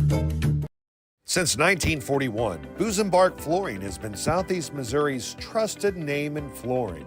This family-owned business features top-quality carpet, tile, and hardwood, along with countertops, kitchens, and bathrooms, all with expert installation. Need to haul it? Busenbark Trailer Sales has you covered. Come see the large selection of dump trailers, equipment haulers, goosenecks, livestock trailers, and more. Visit busenbarkflooring.com and busenbarktrailersales.com. Or stop by and see everything at the Fairgrounds exit on Highway 67. Matt Stroud Excavating and Hauling has the equipment and know-how to get that job done right. They dig basements, ponds, lakes, roads, and clearings and haul in the rock. Check out Matt Stroud Excavating and Hauling's commercial work at Domino's in Farmington and Fredericktown and Leadbelt Motorsports. Call Matt Stroud Excavating and Hauling today at 701-3258. That's 701-3258. Looking for top-quality custom sportswear and activewear? Look no further than Nouveau Athletic. Nouveau Athletic blends innovative design with affordability, revolutionizing activewear for athletes, teams, and enthusiasts alike. From affordable, high-quality team practice wear to specialty sublimated activewear, Nouveau Athletic has grown to become a leader in sportswear and the industry, especially in cheer. Nouveau Athletic, where passion meets quality in every stitch. For Nouveau Athletic custom apparel locally, contact Tia Cunningham at 573-701-6015. Parkland Pharmacy is out to prove that local independent pharmacy is alive and well. We work hard at giving you an excellent experience every time you come to see us. We love what we do, and we would love to take care of you. There's no need to be frustrated with your health care. If you're tired of what your pharmacy is not doing for you, then stop waiting in line and come see us today. We have 6 locations across Southeast Missouri, so Google us to find the store nearest you or visit parklandrx.com. Parkland Pharmacy is a local pharmacy at its finest.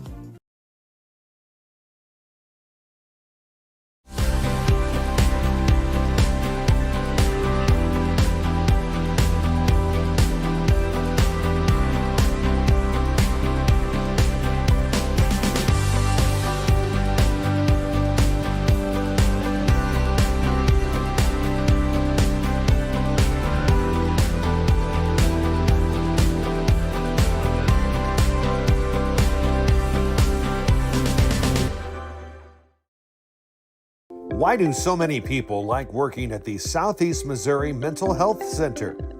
The pay is awesome. What we do for our clients is awesome. The coworkers that we have, the staff, everybody is just, they're all welcoming. I feel very supported. It's a great network of people that we have working here. We really work together, I think, to try to improve the lives of those that we serve. The insurance is phenomenal. The cost is minimal. They're good to us. And the benefits are so great, you can't beat it. Apply today.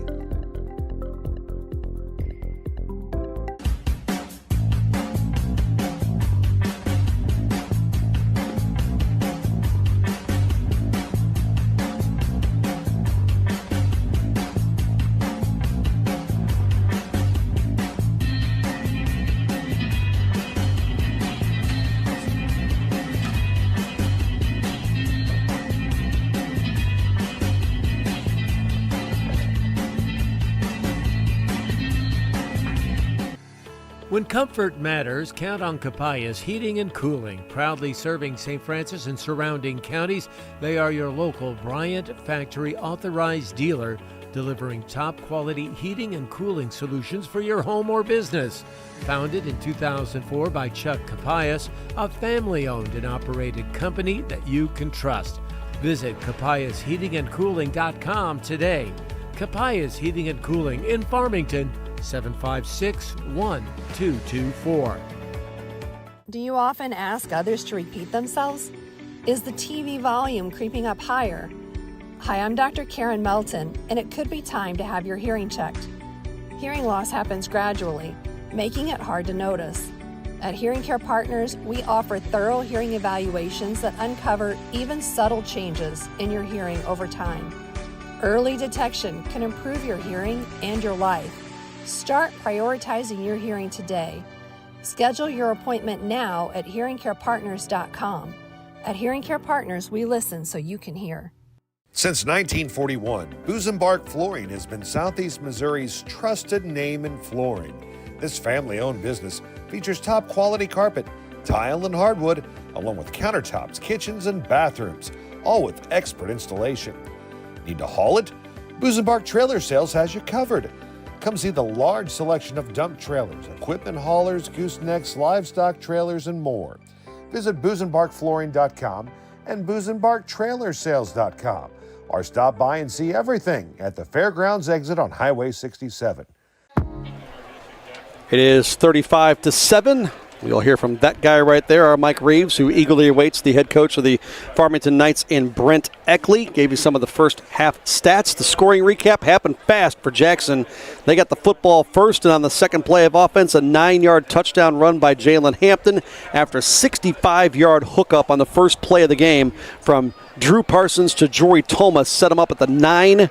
A two-play 74-yard drive that took 21 seconds to put them up 7-0. The point after was good for Jack Outman.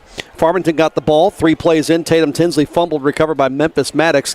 Indians got the ball back on the Knights' 28-yard line. It was a 28-yard touchdown pass. Camden Brockmeyer, who got the toss.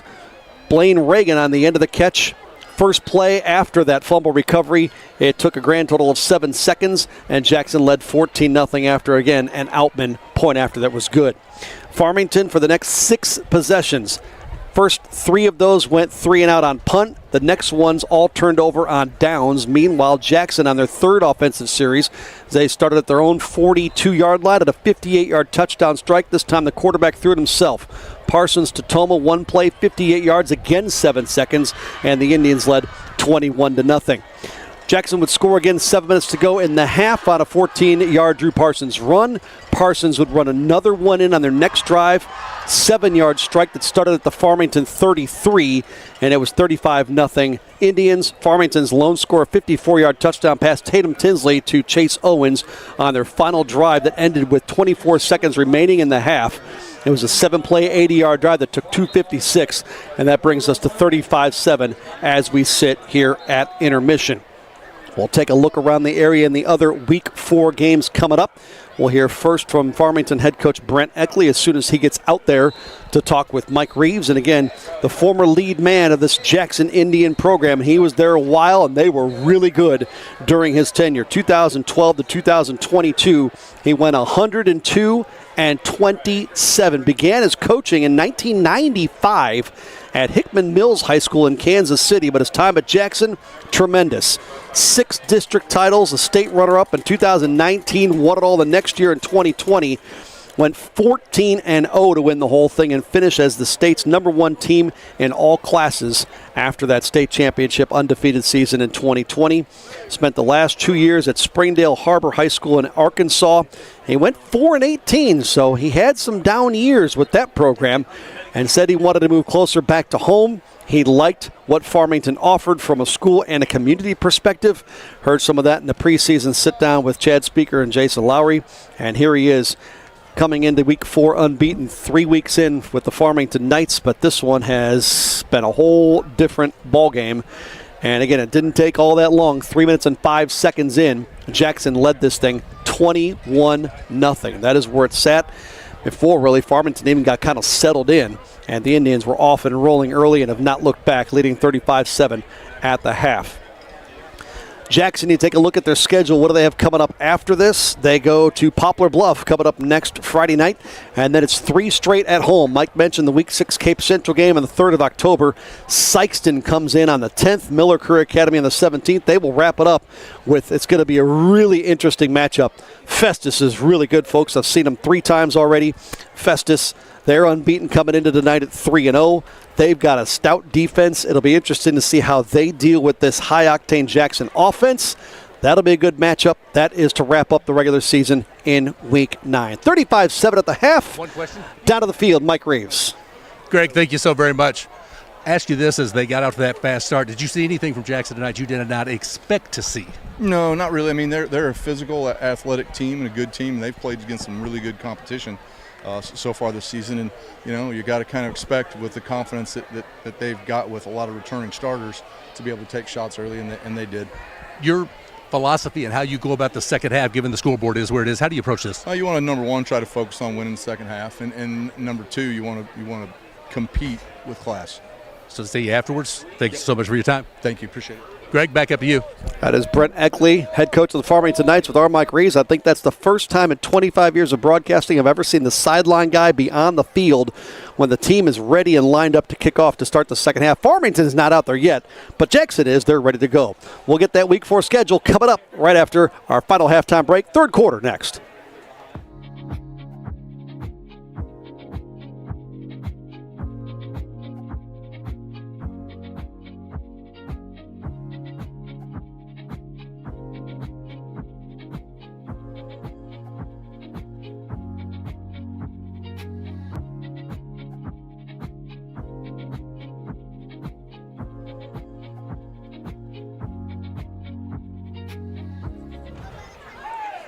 Knights receive the second half kickoff and get a return back to the 25-yard line, and that is where they will start this second half.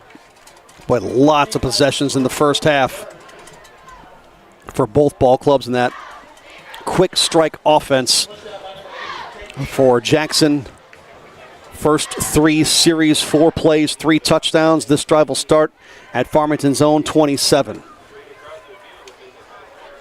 Greg Allen, Mike Reeves, part of the Parkland podcast and Parkland Sports live coverage for Week 4 of high school football. Thrilled you're with us wherever it might find you on this very comfortable Friday night here at Hale Memorial Stadium in Farmington. Elsewhere, you got North County playing at home to Hillsborough. Central's home just up the road at St. Dominic. That team comes down to Park Hills to take on the Rebels. You got St. Jenna Potosi, Valley Catholic hosting Fredericktown, Festus at DeSoto, Jefferson on the road at Cuba, Crystal City at Confluence Prep, St. Vincent at Herculaneum, Northwest at Webster Groves, and Windsor and Clayton at Brentwood. Fripp with a handoff, and he's spun down by Cameron Caldwell. So Coy Fripp, gain of 5.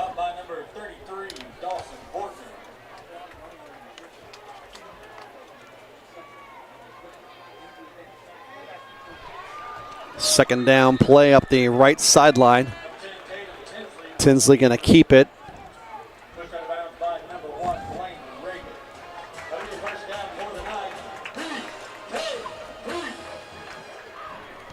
About a 14-yard pickup for Tinsley. So a fresh set of downs for Farmington.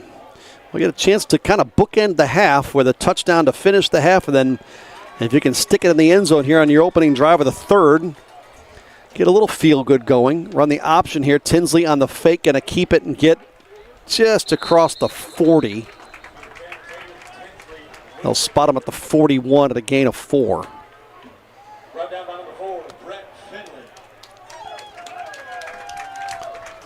Knights hurrying things up a little bit more here in this opening series of quarter 3.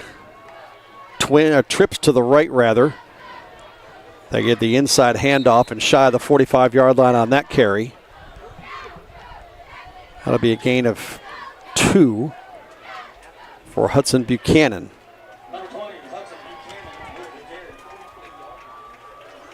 Already a 4-play drive, but it brings up 3rd down and 3 from the 44-yard line.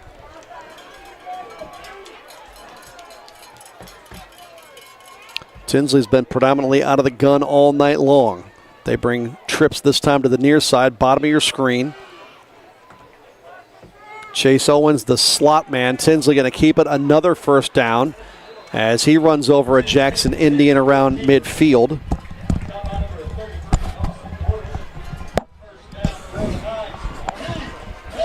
And a 5-play drive with their second first down.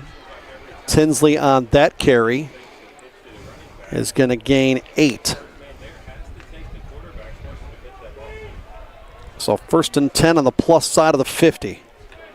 Drive that started at their own 27. Play action, Tinsley, pressure, has a man grasping at his jersey and spun down. It was Zayden Johnson that wrapped him up.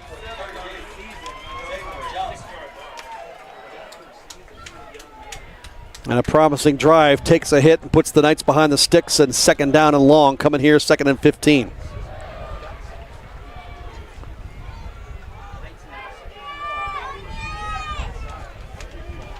Did you really expect Coach Eckley to say he wasn't going to expect the start that Jackson had and the way they came out? I was thinking maybe they a little more quick hit than he thought they would be. He's not there anymore. That's what they did when he was there. Pass, dangerous one, tipped and complete to a lineman off a deflection. And Farmington is going to get positive yardage out of this.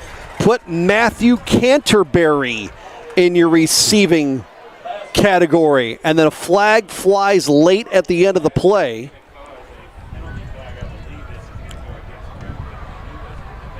Matthew Canterbury, a sophomore, a ball that was batted around a couple of times through a couple sets of hands. He did a good job to grab that and quickly know what to do with it and take it upfield. Well, you know, if for some reason there are some family members of his that couldn't make it to the game tonight, maybe they didn't tune into this. He gets home later. How'd the night go? I only caught one ball. You did what? No, I caught one. But it was for positive yard. What? Back up again. You're a lineman. Yeah.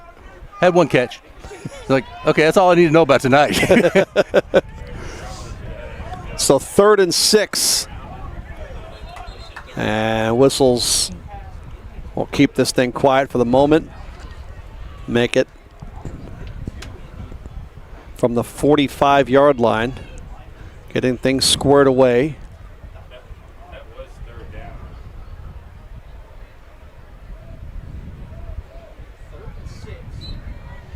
Right from the 45, 3rd and 6. Now everybody's ready. Tinsley again out of the gun, rolls right. Here comes pressure, throws as he leaps to get a little extra space away from the oncoming blitzer, and it's incomplete. And so now 4th and 6. And down 35-7. You're on the Indian side of the 50. You most assuredly would go for this. We were pressed for time during the quick talk we had with I thought they were going to kick off with you guys out there chatting. We were. First thing he did was apologize, which coaches normally, hey, I said, you're giving us your time at halftime. Awesome. He goes, well, I should have been out a little quicker. But I was sitting there thinking, win the second half. Does that mean the scoreboard or the way you play, the way do you have to score more points than the opponent in the second half to have won the second half? That's a great question. But couldn't go into any detail on it because, as you said, there was some kind of fear that I might be part of the kickoff team or coverage team. And you are not wearing the proper padding. No. There's a list of well over 15 things that would mean I do not need to do one of those. The lack of proper equipment is way down on the list, as a matter of fact. We were kidding Greg in a game with Coach Bob Stolzer doing color up here, and had a kid the opening week here run down the sideline for a touchdown. He wanted to know why I didn't run with him to file the report. I'm like, first 2 steps, maybe, and then no. So I'm supposed to be getting into shape to follow the receivers and running backs down the sideline when they come down my sideline. I'm supposed to go toe-to-toe with them. I don't sense it happening, and I don't think you are anticipating it happening. Isn't that why you do all those workouts, though? You go to the gym all the time? I go to the gym a lot, but I don't practice running like a high school kid down the sideline in a football game. I will tell you that. I'll be back on the sideline next week. You and Coach Stolzer will have that game in St. Genevieve. He returns to his old stomping grounds. Yes, he does. Not as a coach, but as a color commentator, and he had some terrific success with the Dragons in St. Gen. 4th and 6 coming here for Farmington. Tinsley joined by Coy Fripp behind him in the backfield. Knights trying to continue the opening drive of the 3rd here. Play action. Tinsley fires, has a man downfield over the shoulder grab. Caught in a shoestring touchdown saving tackle by Jory Toma Otherwise, Corbin Phillips has 6 more for Farmington. That's a pretty nice looking play. Very nice looking play on 4th down. Well thrown. Phillips out in front of the defender, and a good ball delivered by Tatum Tinsley on the money, not underthrown. And so Knights officially at the 9, and Tinsley going to keep this one. Tries that left corner and short of the 5, but there's a marker down. And I believe it's against Farmington. Blocking them back against the Knights. Well, barring any penalties, Greg, that I missed as I made my way back up here, that would be their 5th penalty. And for 40 yards, Jackson, 8 penalties for 65.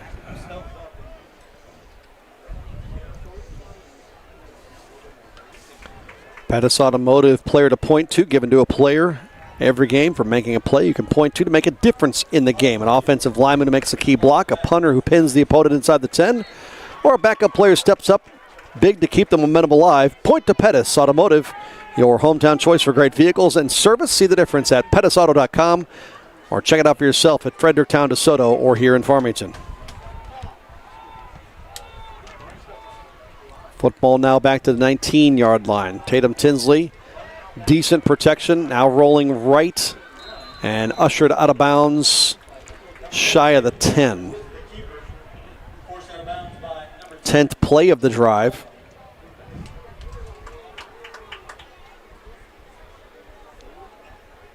A very lengthy, time-consuming drive. Yeah. And again, you could sit there, and if you're thinking winning and losing the game, it's like, well, you needed to score fast. They didn't come out with any intentions of thinking they would win this game at this point. And now, if things presented themselves and they tilted on its head quickly, but the idea, again, win the second half. You heard that from Coach Eckley. Tinsley to pass, sees the left side open, takes it left side, and run out of bounds near the 10. It was Tyler Fisher that prevented any further yardage gained by the Farmington quarterback. And that takes us to about 4 minutes off the clock in this drive. And we sit 3rd down from the 10. You know, it's odd that you got a 4-minute drive. In my head, I feel like it's been time-consuming. I guess I'm used to Jackson's, what we talked about, 25 seconds and, less than a minute type drives. Tinsley's got time this time. Stands, looks left corner of the end zone, has a man, also defender there. It's broken up and incomplete. Hand-to-hand combat in the end zone, and Brett Finlay did enough to wrestle it away from the Farmington intended target. That was Coy Fripp looking for 6, and it brings up 4th down. 10-second drive for Farmington and Jackson. Keep them out of the end zone if they're going to go for it here on 4th down. Quickly to the line this time of the 4th down play. Still plenty of time on the play clock. And 4th down. Tinsley, pressure up the right. Now running for his life.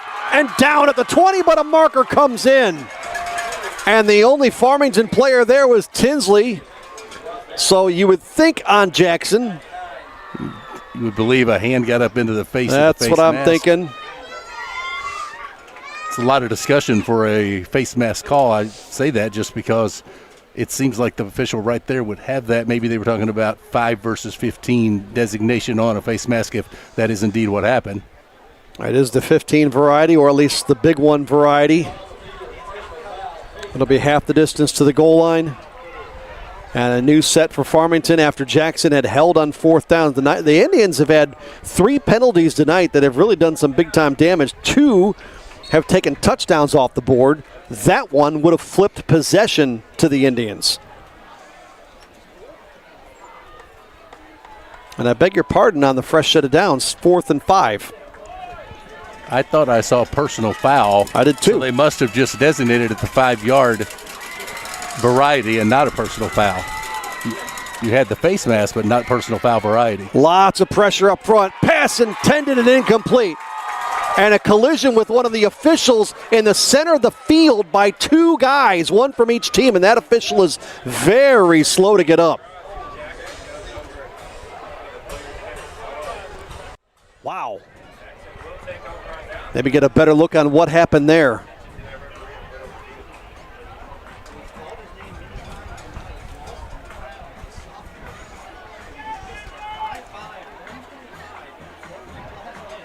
A little out of view initially. I'll tell you right now, having the opportunity to do a lot of sideline reporting over the years at this level, those officials, especially when you are close to the middle of the defensive lines, that is a dangerous place to be in, and you are dodging players left and right. Surprised, honestly, they don't get involved in the play more often. See, that's what you escaped on a potential third quarter kickoff when you and Coach Eckley were on the field at the 40. See, part of that could have been you. Part of the issue, Steve, with that is that he was staying out there with me. He wasn't going anywhere. I noticed that. If he was willing to stay there with me, I was willing to continue to talk to it. We should have just walked to the Knights. Can you use him as your blocker? Yeah, we could have just walked to the Knights emblem there in the very middle and said, hey, we've got a little bit of business to take care of here. You guys will kick off when we say you can. Indians will get the football. They're giving a little extra time for the official to get situated. It'll be 1st and 10 Indians from their own 5.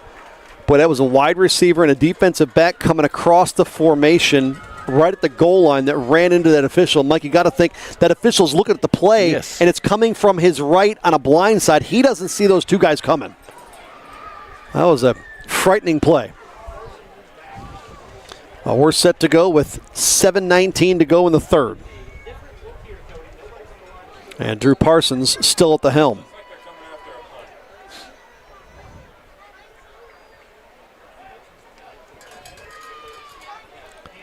I'll give it Hampton left side, and Hampton stutter steps right shy of the 10 and maybe makes the 10-yard line on that first play of this series.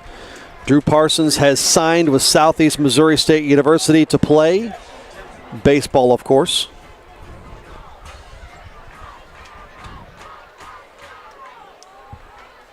Well, he's a heck of a quarterback for Jackson. Now out of the gun, another handoff to Hampton. He's got space that closes quickly, and he's wrestled down at the 19-yard line. Colin Moon in on that tackle for the Knights.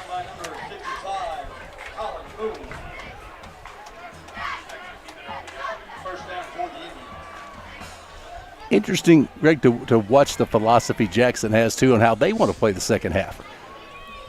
You've taken care of your work tonight on the scoreboard. We're saying now running plays exclusively the first 3. It's 3 in a row to Hampton, 3 in a row to number 3.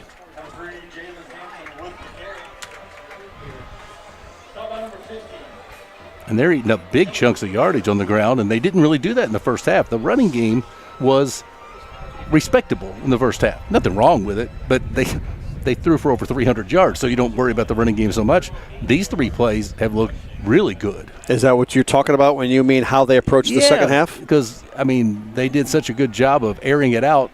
I know it's 3 plays in, but they haven't aired anything out yet. 4 in a row to Hampton. Nope, check that. That's not Hampton. That's Memphis Maddox, who recovered that Tatum Tinsley fumble on Farmington's first drive.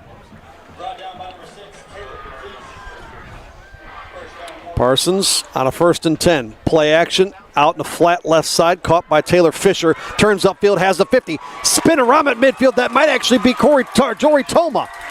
He's got it down to the 25-yard line.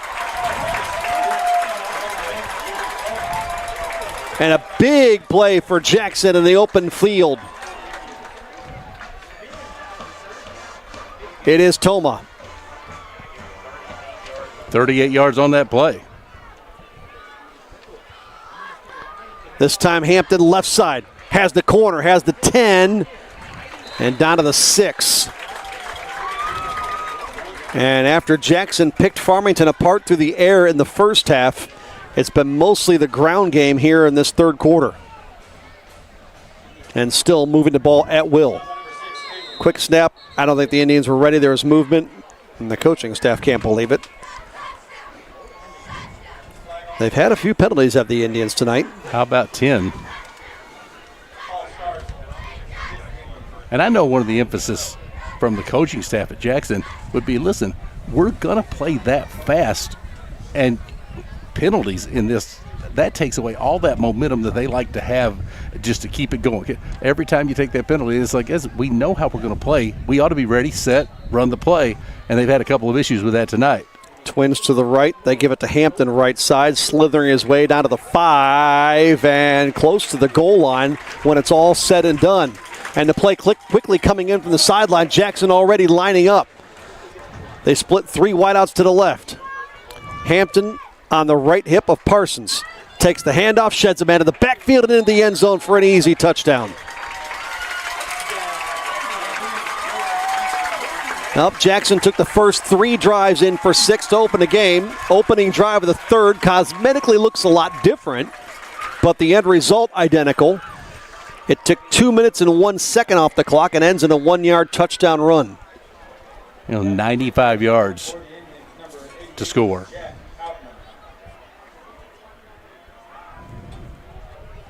Jaylon Hampton. A 1-yard run. Extra point. Outman good for the 6th time tonight. And it's 42-7. Jackson and Mike on this long line, as you said, 95-yard drive. They didn't find much resistance. Nope, they ran it efficiently. When they put it in the air, they had the one nice play to set things up deep in Farmington territory. Not much resistance would kind of apply right to a lot of the night, beginning right off the bat when 3 of their first 4 plays went for touchdowns. And the scoreboard reflects that at 42-7. 8 plays, 95 yards, 2 minutes and 1 second to put the Indians back in the end zone for the first time in the second half, open up a 42-7 lead on Farmington. I know it's happened frequently over the years in this series. We've talked about the dominance that Jackson has had in the series. I know the 35-point differential and running clock scenario has happened in this series. I don't think many people from either side came over here tonight thinking we would reach that point in the second half tonight.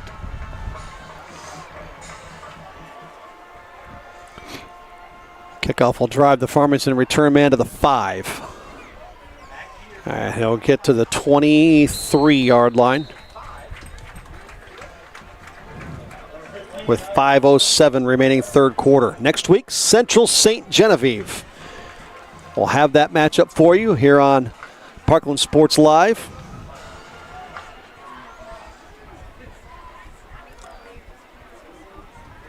A couple of 3-0 teams coming into tonight. Central hosting St. Dominic. St. Gen makes that fun drive. You got to have both roads that are terrible, 32 and Highway 8 at the same time, or at least on the same night. That can't be fun. To Potosi. Tinsley from the 23 will gain 6.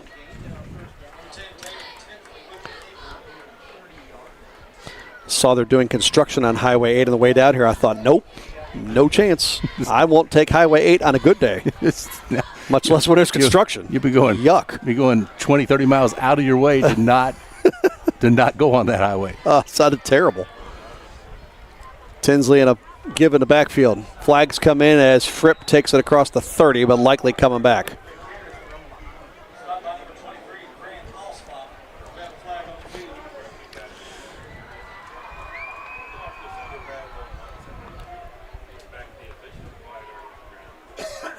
They'll mark this off against the Knights. I know we saw Central get that overtime win at Jefferson earlier this season, in week 2, if memory serves.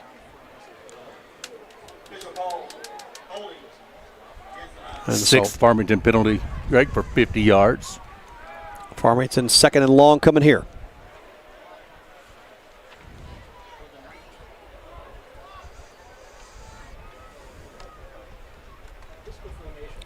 Tinsley to pass.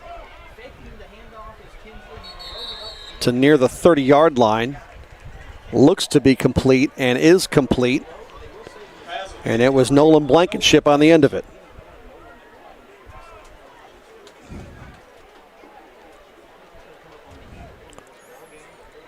Knights go to Sykeston next Friday.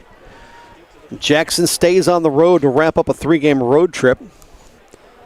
They've gone Edwardsville, Illinois, a little closer to home here tonight in Farmington, and then still yet closer next week at Poplar Bluff.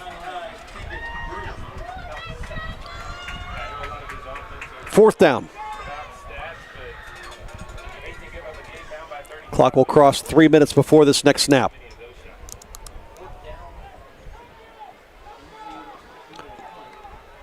Tinsley doubles as the Farmington punter, which he'll do here.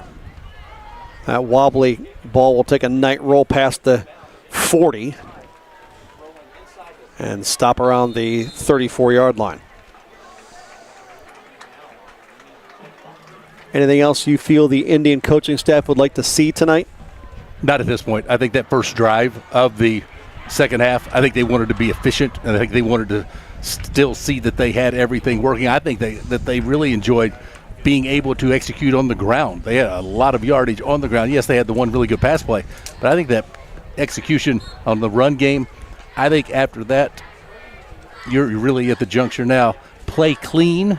Obviously, hope you don't get anybody hurt.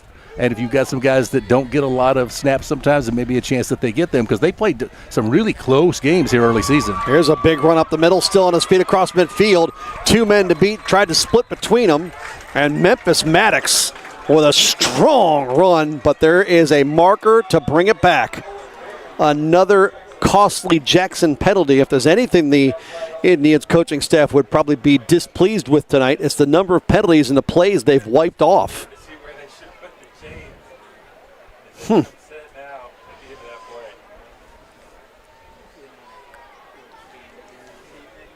Maddox with a nice run. Sorry, yeah, the hold occurred right around the 40 after he gained 6 yards. Clock under 2 minutes, third quarter. 11th penalty against Jackson tonight. That'll be an easy talking point for the coaching staff. No doubt.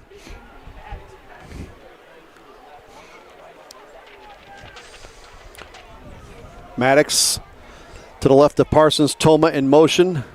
They'll give to Maddox. He's got 2 Farmington Knights to meet him at the 30.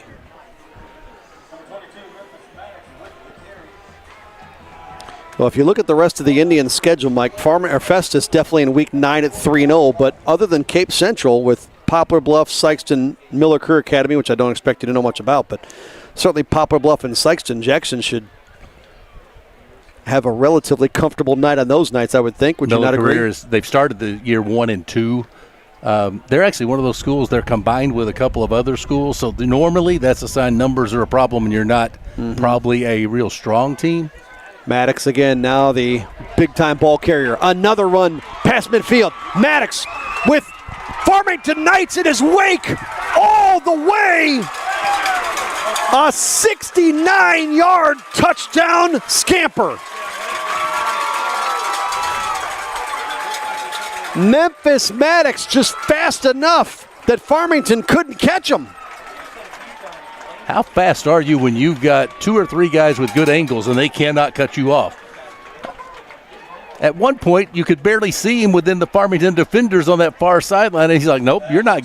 He stayed a step or 2 for the last 25 or 30 yards.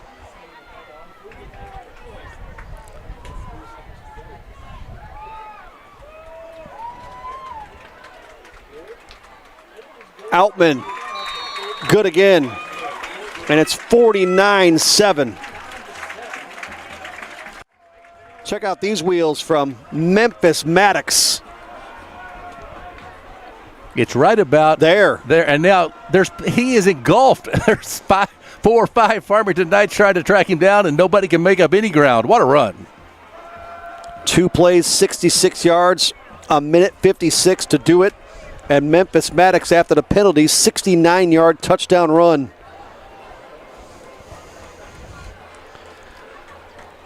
Well, that was impressive. First 2 drives of the second half now for Jackson after they went 3 for 3 in the first half. Those took a combined 3 minutes and 5 seconds. This one's eaten up a little more time. They've had it for a grand total of 3:57 in their pair of third quarter possessions. Total yards for Jackson at 517 unofficially.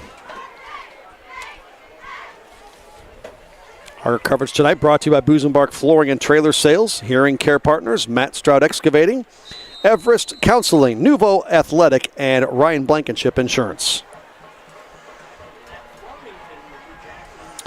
Knights to Sykeston next week. Next time the Farmington Knights are back here in the friendly confines, the 2nd of October against Union.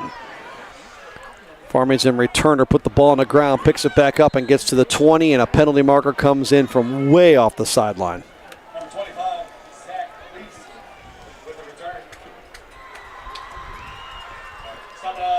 There's been a few hankies tonight. Some of the officials on the field have gotten a little frustrated with the opposite side of us clock operators. They're like, guys, that's a continuing running clock, and you haven't been. I've been watching it a couple times. Me too. Yep. And the officials have tried to tell them on numerous occasions. It sits right now at 36 seconds and holding. And it's multiple officials that are trying to wind it.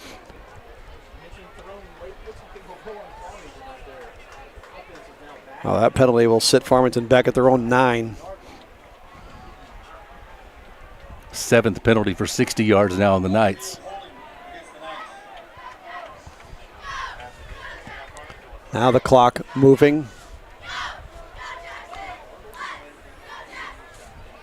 They go handoff to the right side on the carry. Isaac Fripp gets back to where the kickoff was about returned to the 20. And that should likely take us to the 4th quarter. Farmington quickly to the line of scrimmage, but the clock at 11. And you see the damage in the category that matters most, 49-7, all in favor of the visitors tonight from down near Cape Girardeau and Jackson. The Indians up big to the 4th on Parkland Sports Live.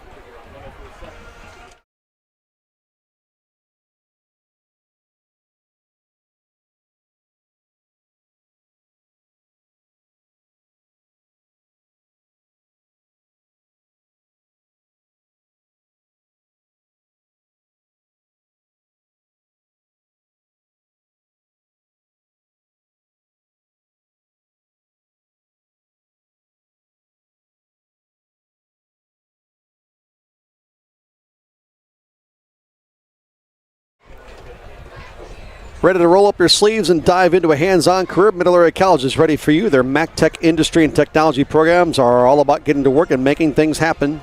Welding, auto tech, construction, HVAC, and more. Take the first step to a fulfilling career in a MacTech program. Apply today at middlearea.edu. Jackson well on their way to their 15th straight win head-to-head over Farmington. Knights will still have not won in this series since the 2011 meeting. We greet you next week from St. Genevieve. A couple of undefeated 3-0 teams coming into tonight. And the Central Rebels and the St. Gen Dragons in their big rivalry matchup. Yeah, due to some really knockdown, drag-out district-level games between those two, that has become a really good rivalry. Yeah. They played some games with a lot on the line. And for the longest time, Central could never get the upper hand until finally 1 year it all sort of tilted. Yep. Hudson Buchanan had the carry on that last take for Farmington. Underway in a running clock, 4th quarter. They try to left side with Chase Owens, and he gets near the 30 before he's hauled out of bounds.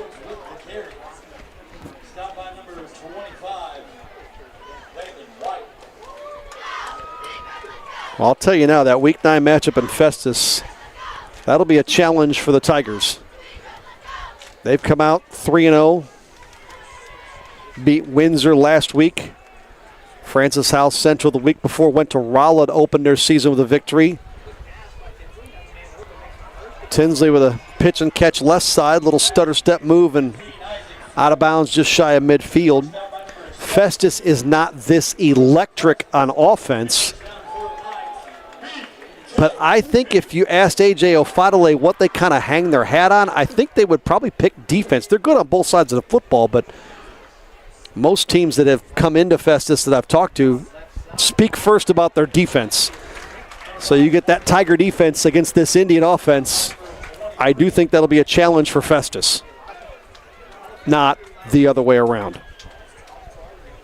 Well, again, we get one look tonight, but the way they looked from the electric quick strike capabilities, you watch this Jackson team play and you'd say, well, most teams on their schedule now are going to have their work cut out. Tinsley, that pass is caught and close to the 40. Fifth play of the drive is close to first down yardage, and it is enough to move the chains. Under 10 minutes, fourth quarter. Blankenship comes split to the bottom of your screen. Tinsley, they keep it on the ground, and right up the middle to Buchanan.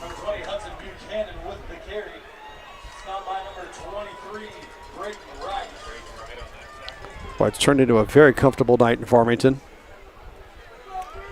Yeah, I didn't want to, make too big a deal of it, but the halftime jaunt down to the sideline to visit with Coach Eckley, that was nice. Little breeze has come through. It's not as stuffy as our press box is, but it's gotten nice. Coy Fripp just shy of the 30. Flag is blowing to the direction Farmington's traveling in.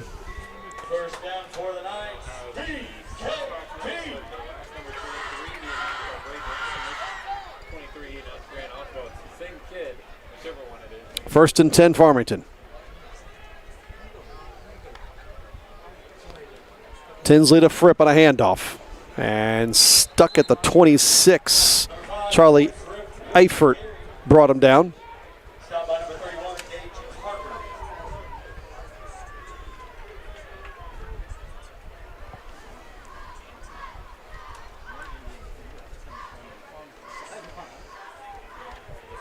$49-35, the final in this meeting last year. The year prior to that, Jackson hung 63 on the board. Farmington will take that one inside the 5, but another game where Jackson sits right on their scoring average in this series, right at 49 at present. They'll actually put that football at the 5.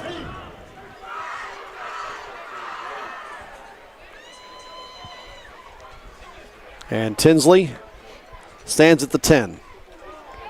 And that play went nowhere. Buchanan is stuck and stuffed immediately after Tinsley handed it off.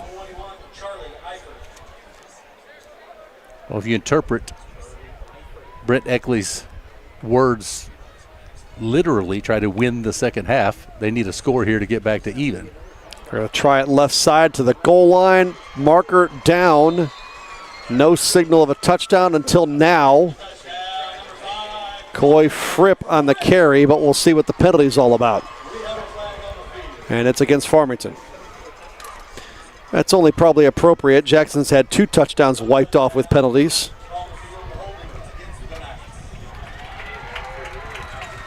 This one on a hold. And it took place right near the goal line, down near the 1 or 2. They're going to mark the ball on the 13, so it happened at the 3-yard line.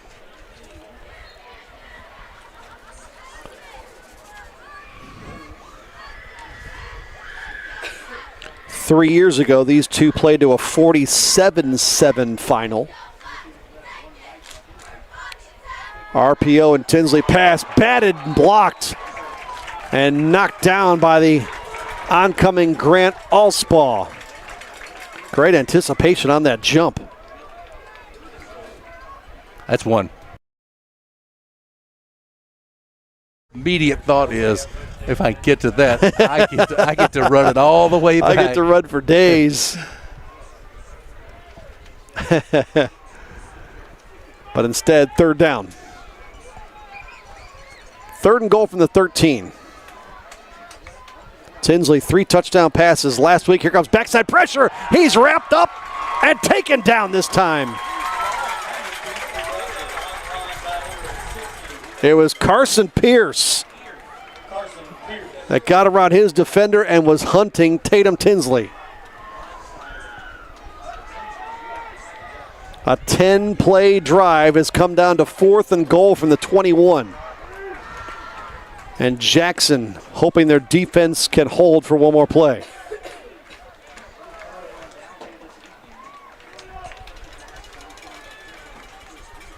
Knights to Sykeston next Friday. High snap, Tinsley using his running back as a blocker, throws right corner of the end zone. Pass broken up nicely, marker down, don't like it at all. If that is on Jaylon Hampton, that is a rip call. Wow. Is it Hampton or Nolan Bartles? The only thing if he had a hand holding the jersey as he was trying to run from him, but if that hand was just out. Maybe get a better look at it here on replay.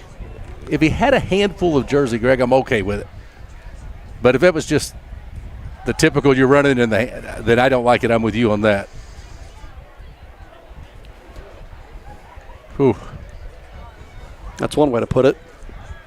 That'd be difficult to play defense in the secondary if that's a penalty all the time. I believe it was Nolan Bartles. I think the coaching staff they may look at that one later and go, "You were okay, kid." Yeah. Like, don't worry about it. So Farmington going to see Tatum drugged down again, this time from the backside. Nolan Atkinson. And that will give the Indians the ball back on that fourth down play. It is the 5th series tonight for Farmington that has resulted in the ball turned over on downs. 3:47 to go fourth quarter. 11-play drive stalls out on another sack. They went 81 yards on that drive.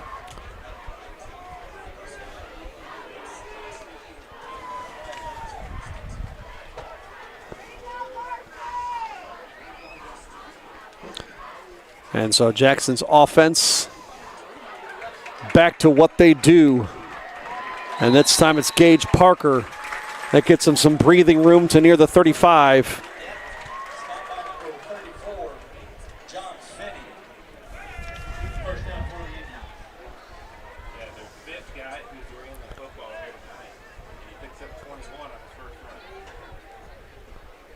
Tyler Fisher has come on at quarterback here for Drew Parsons, who has done plenty on the night. Well, what a night for Parsons, the soon-to-be SEMO product. He's signed to play baseball. And so Tyler Fisher, 6', 185 sophomore, will give to the right side to a sprinting DJ Johnson, who is then hauled down near the 37, and a penalty marker comes in late.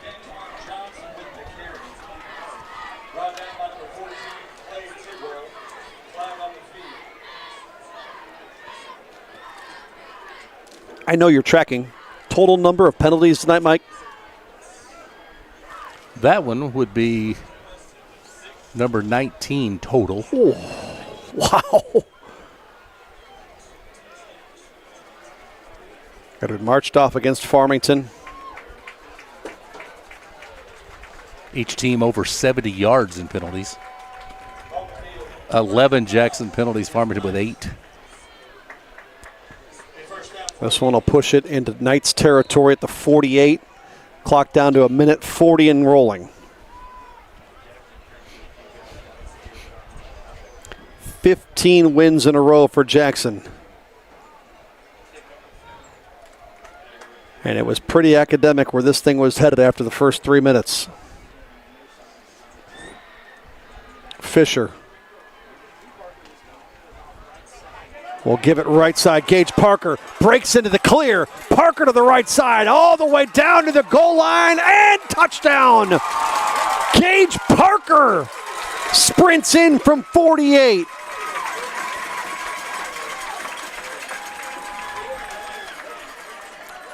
And how good are you, Mike, when you got guys on your bench that can do that?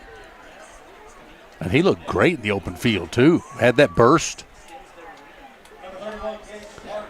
3 plays to go 86 yards. 3 minutes and 2 seconds. And Jackson has eclipsed their per-game scoring average in this 14-game win streak head-to-head. Outman's been a busy guy tonight. He's been perfect on the night and stays that way. And Jackson pouring it on, 56-7. As Gage Parker got into the open field on the right and then just outran everybody in gray. During this win streak, this is the 7th time Jackson has scored 50 or more.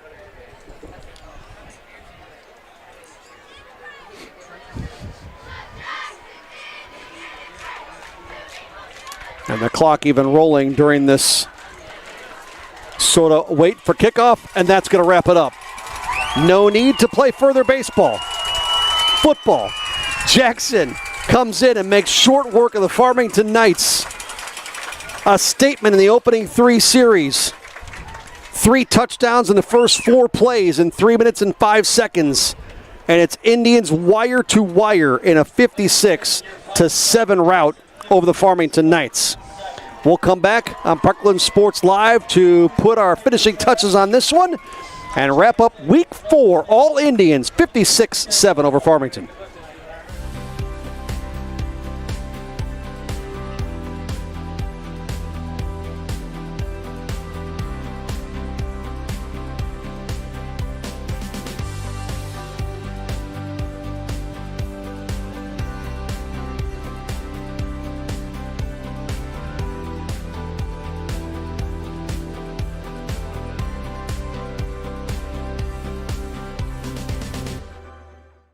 Why do so many people like working at the Southeast Missouri Mental Health Center?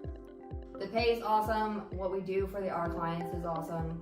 The coworkers that we have, the staff, everybody is just, they're all welcoming.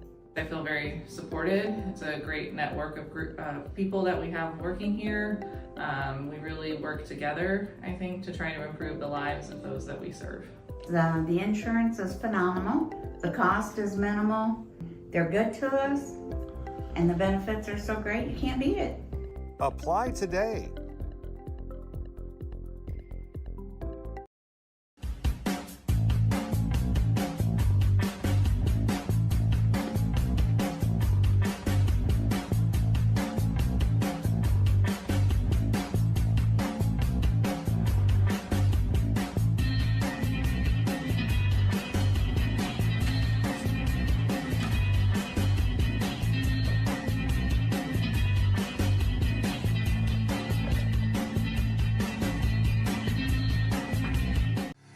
When comfort matters, count on Capayas Heating and Cooling. Proudly serving St. Francis and surrounding counties, they are your local Bryant Factory authorized dealer, delivering top quality heating and cooling solutions for your home or business. Founded in 2004 by Chuck Capayas, a family-owned and operated company that you can trust. Visit capayasheatingandcooling.com today. Capayas Heating and Cooling in Farmington, 756-1224.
Do you often ask others to repeat themselves?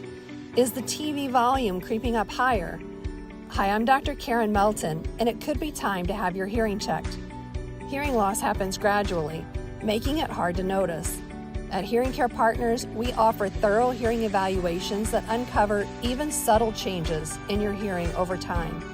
Early detection can improve your hearing and your life. Start prioritizing your hearing today. Schedule your appointment now at hearingcarepartners.com. At Hearing Care Partners, we listen so you can hear. Hey kids, let's go to the Catfish Kettle. Everyone's favorite is the Catfish Kettle. It's been a landmark in Farmington for almost 40 years. Get the famous all-you-can-eat catfish, chicken, shrimp, and homemade sides served family style for lunch or dinner.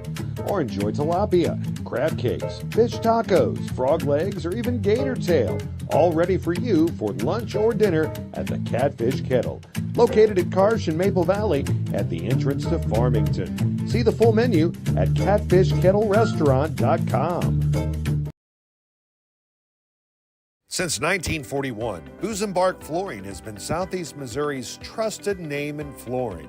This family-owned business features top-quality carpet, tile, and hardwood, along with countertops, kitchens, and bathrooms, all with expert installation. Need to haul it? Busenbark Trailer Sales has you covered. Come see the large selection of dump trailers, equipment haulers, goosenecks, livestock trailers, and more. Visit busenbarkflooring.com and busenbarktrailersales.com, or stop by and see everything at the Fairgrounds exit on Highway 67. In a battle of Week 4 undefeateds coming in, it's the Jackson Indians that make a statement with a 56-7 rout of the Farmington Knights. Greg Allen back inside Hill Memorial Stadium. Welcome inside the postgame show brought to you by Mac Tech here on Parkland Sports Live. Mike Reeves is down field level. We'll hear from the head coach in his first season, Brent Eckley, who for the first time will suffer defeat as the head coach of the Farmington Knights. And his discussion not only tonight but the next week will be about how do they bounce back and get ready for a road trip to Sykeston coming up in Week 5. Get you some final particulars of this one. We owe you the Domino's Pizza player of the game, Jory Toma from the Jackson Indians. 7 catches, 162 yards, and a score. Domino's Pizza, it's delicious, customizable, brings people together. Jory Toma gets a free large one-topping pizza from their local delivery and local Domino's. Call your local Domino's. Go online at Domino's.com or download the Domino's app today. Local Domino's in Farmington, Park Hills, Bonterre, Fredericktown, Potosi, and St. Genevieve. Jory Toma, so instrumental in what Jackson does offensively at the receiver possession. Over 150 yards catching today. Had the touchdown, 7 catches overall. He is your Domino's Pizza player of the game. Pettis Automotive brings you the player to point to. Memphis Maddox for Jackson. We're going to go with that one. He was the guy who did a couple of things tonight. He recovered that fumble on Farmington's opening drive. Tatum Tinsley on the 3rd play of the game after Jackson was already up 7-0.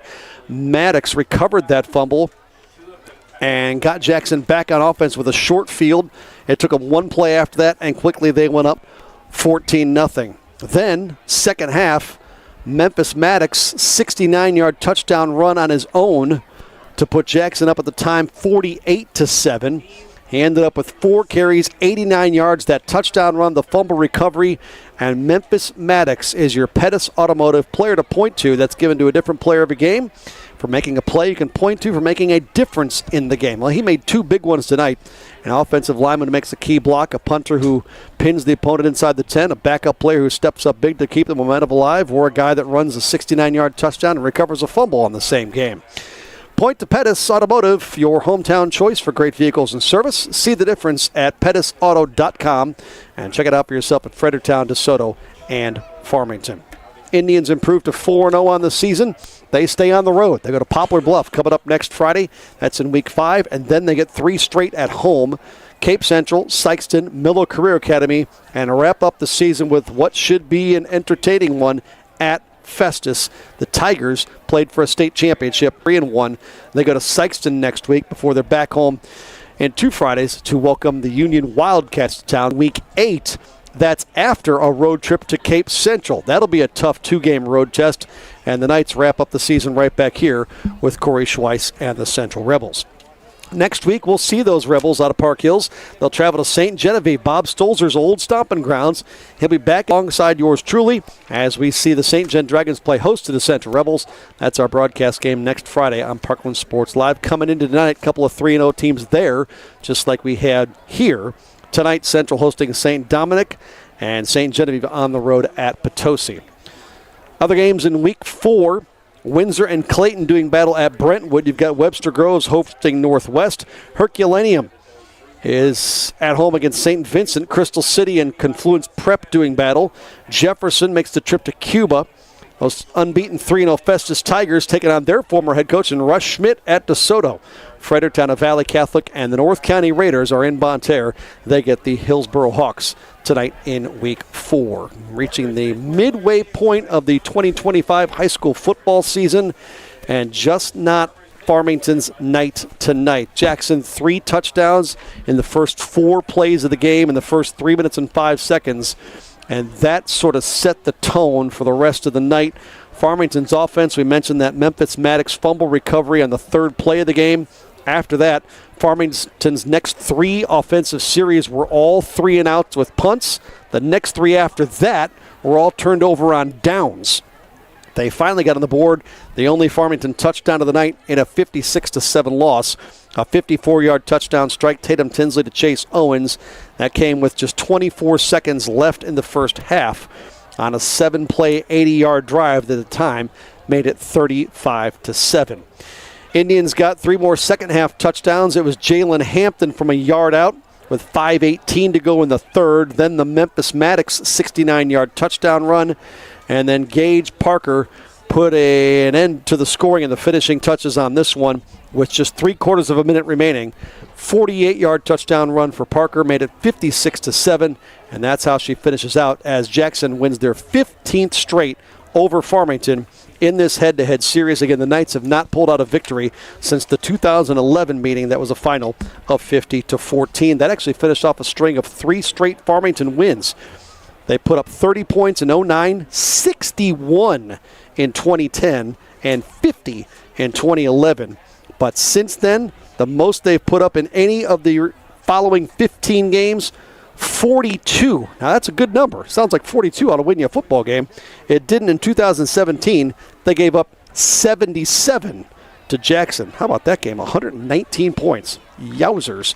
In a high school football matchup. Jackson's gone on to win a few more since then, and now all told 15 straight head-to-head. Knights trying to get off the schneid with Jackson. That's been a thorn in their perennial side for a number of years, and even their former head coach can't solve that issue. And Brent Eckley, as he takes his first L with Farmington since coming over here. And again, he spent the last couple of years at a school in Springdale, Arkansas, and he will soon be live with our Mike Reeves down field level before we say so long here in week 4. Indians get to 4-0.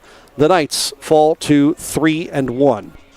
Final score 56-7. And we follow the strolling Mike Reeves to await the conversation with the head coach of Farmington. And the Knights to Sykeston next Friday night. The Union Wildcats. The next time they'll be here at Ham Memorial Stadium at Jack Richardson Field. That's in 2 weeks on the 2nd day of October. Interesting to see how this Jackson crew does. Lost in the state quarterfinals each of the last 2 years to Kirkwood last year. And then 2 years ago it was CBC 35-27. They went 6-4 in Brent Eckley's final season at the helm. He took them to a state semi, lost to Webb City in 21. That unbeaten 2020 team, they beat Platte County 42-7 to win it all and win a state championship in 2020. They went 13-1 in 2019. The only loss in the state title game to Carthage in overtime, 27-21. Boys had some big seasons, did Coach Eckley down in Jackson. Was there from 2012 to 2022. And again, his record while he was down at Jackson, 102-27. He now has a career record of 210-78. Inducted into the Missouri Football Coaches Hall of Fame in 2022, a couple years after that state championship down with the Jackson Indians. Coach Eckley saying some pleasantries to some former Jackson friends down near the goal line. Mike, do you have any kind of read on what these conversations are all about? Great. It's just the people that still respect to know what he accomplished there and just there wanted to catch up and say hi again. That's what everyone that's passed by. I had just one of the gentlemen pass by and he goes, I'll just keep him a second. I know you need him. And I'm like, yes, I do. We still sit and wait. He's made such a showing since coming here to Farmington. I mean, they've put up some points, and that has been the biggest thing of note. The points lead to the winning, certainly, but 49, 60, and 49 to the first 3 weeks. That's awfully impressive when you look at what they've done against North County, St. Clair, and Poplar Bluff. But it's a different story, and it's not just with Coach Eckley when you take on the Jackson Indians. Eric Krupe knew that for his entire 12-year tenure. He never beat Jackson. Todd Vaughn preceding Coach Krupe here in Farmington. Come to Jackson. That's a good man. And so Brent Eckley finally free and finally ready to talk with Mike. Go ahead, Mike. I'm going to start this a little different because I know you've had so many people come up to you from your old stomping grounds. Yeah. What's that mean to you, seriously? It's awesome. How are you? I know, right? Good seeing you. Hey, good seeing you. It's awesome. Good people. Come here. Good people. You know, miss them, and they're just really good people. And it's great to see them. It'd certainly be better to, have better circumstances. But it's been a tough week. It's been weird. It's been weird.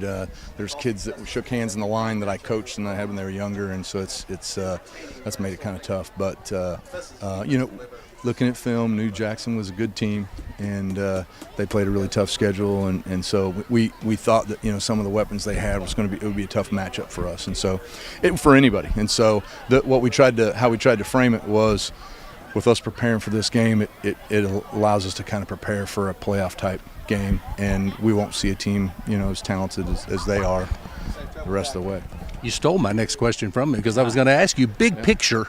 Yeah. What does this game really mean other than what's on the scoreboard? What does it mean for the program and what you're wanting to accomplish? I'm frustrated, but not with the boys. I'm frustrated that we didn't have enough answers, but it wasn't the kids' fault. It just takes time.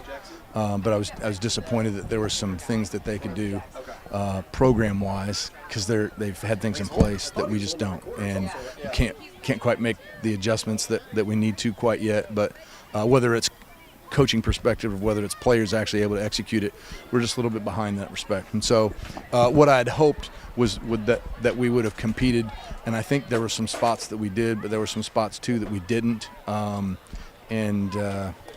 Frustrated with that, but it is what it is. It's where we're at. We just got to grow and develop. And you know what? I told the guys, we're 3-1.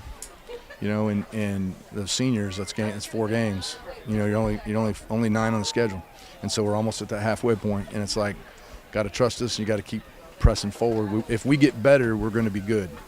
If we use this as the defining moment of our season, then we won't get any better, and it'll be frustrating for all of us. I'm watching from a distance, and I always like to look at body language, especially when teams have things not going well.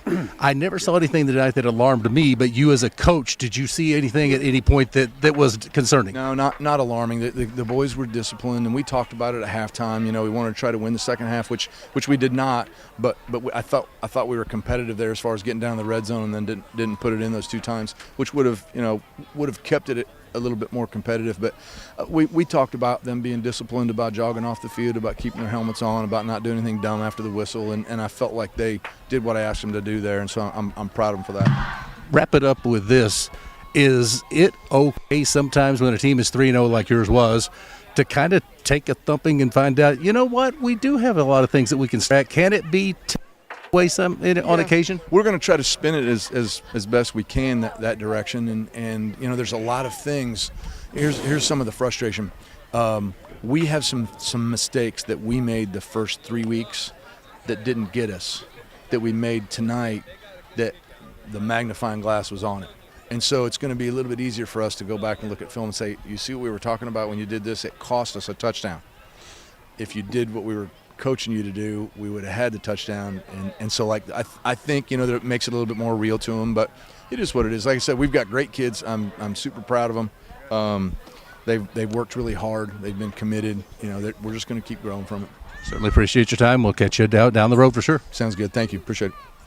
Greg, send it back up to you. That's the head coach of the Farmington Knights, Brent Eckley, and I can tell this was not an easy night, not just on the scoreboard, but there's a lot of people he still has an awful lot of connections with in that Jackson area, and a ton of them made their way down there to say hi to him tonight. And as you say that, Mike, hugs and handshakes with Drew Parsons there, his quarterback, standing down there as Drew Parsons just kind of came into the picture, and now they are chatting together down on the field. So you would think a lot of pleasantries with a lot of these Jackson people, with Coach Eckley being there so long, and like you said, he still has familiarity with a lot of these guys that are juniors and seniors, and certainly Parsons is one of them. So nice to see that from a former head coach and Brent Eckley. But it's Jackson tonight that prevails, 15 straight games. Todd Vaughn, the last Farmington head coach to be able to beat Jackson. That came in his second to last year. That was a team that Todd Vaughn took to the state semis, lost to MICDS here 48-14. The thing I remember about that game, it was the game that featured the backwards punt. It was so windy that day. 48-14, MICDS came here and beat Farmington. Jackson comes today and beats Farmington. Final score is 56-7. Indians 4-0. Knights now 3-1. We say so long from Hale Memorial Stadium. For our producer Jake, wide on the camera, that's Mike Reeves. Greg Allen saying good night from Farmington. Indians 15 straight over the Knights, 56-7 here in 2025.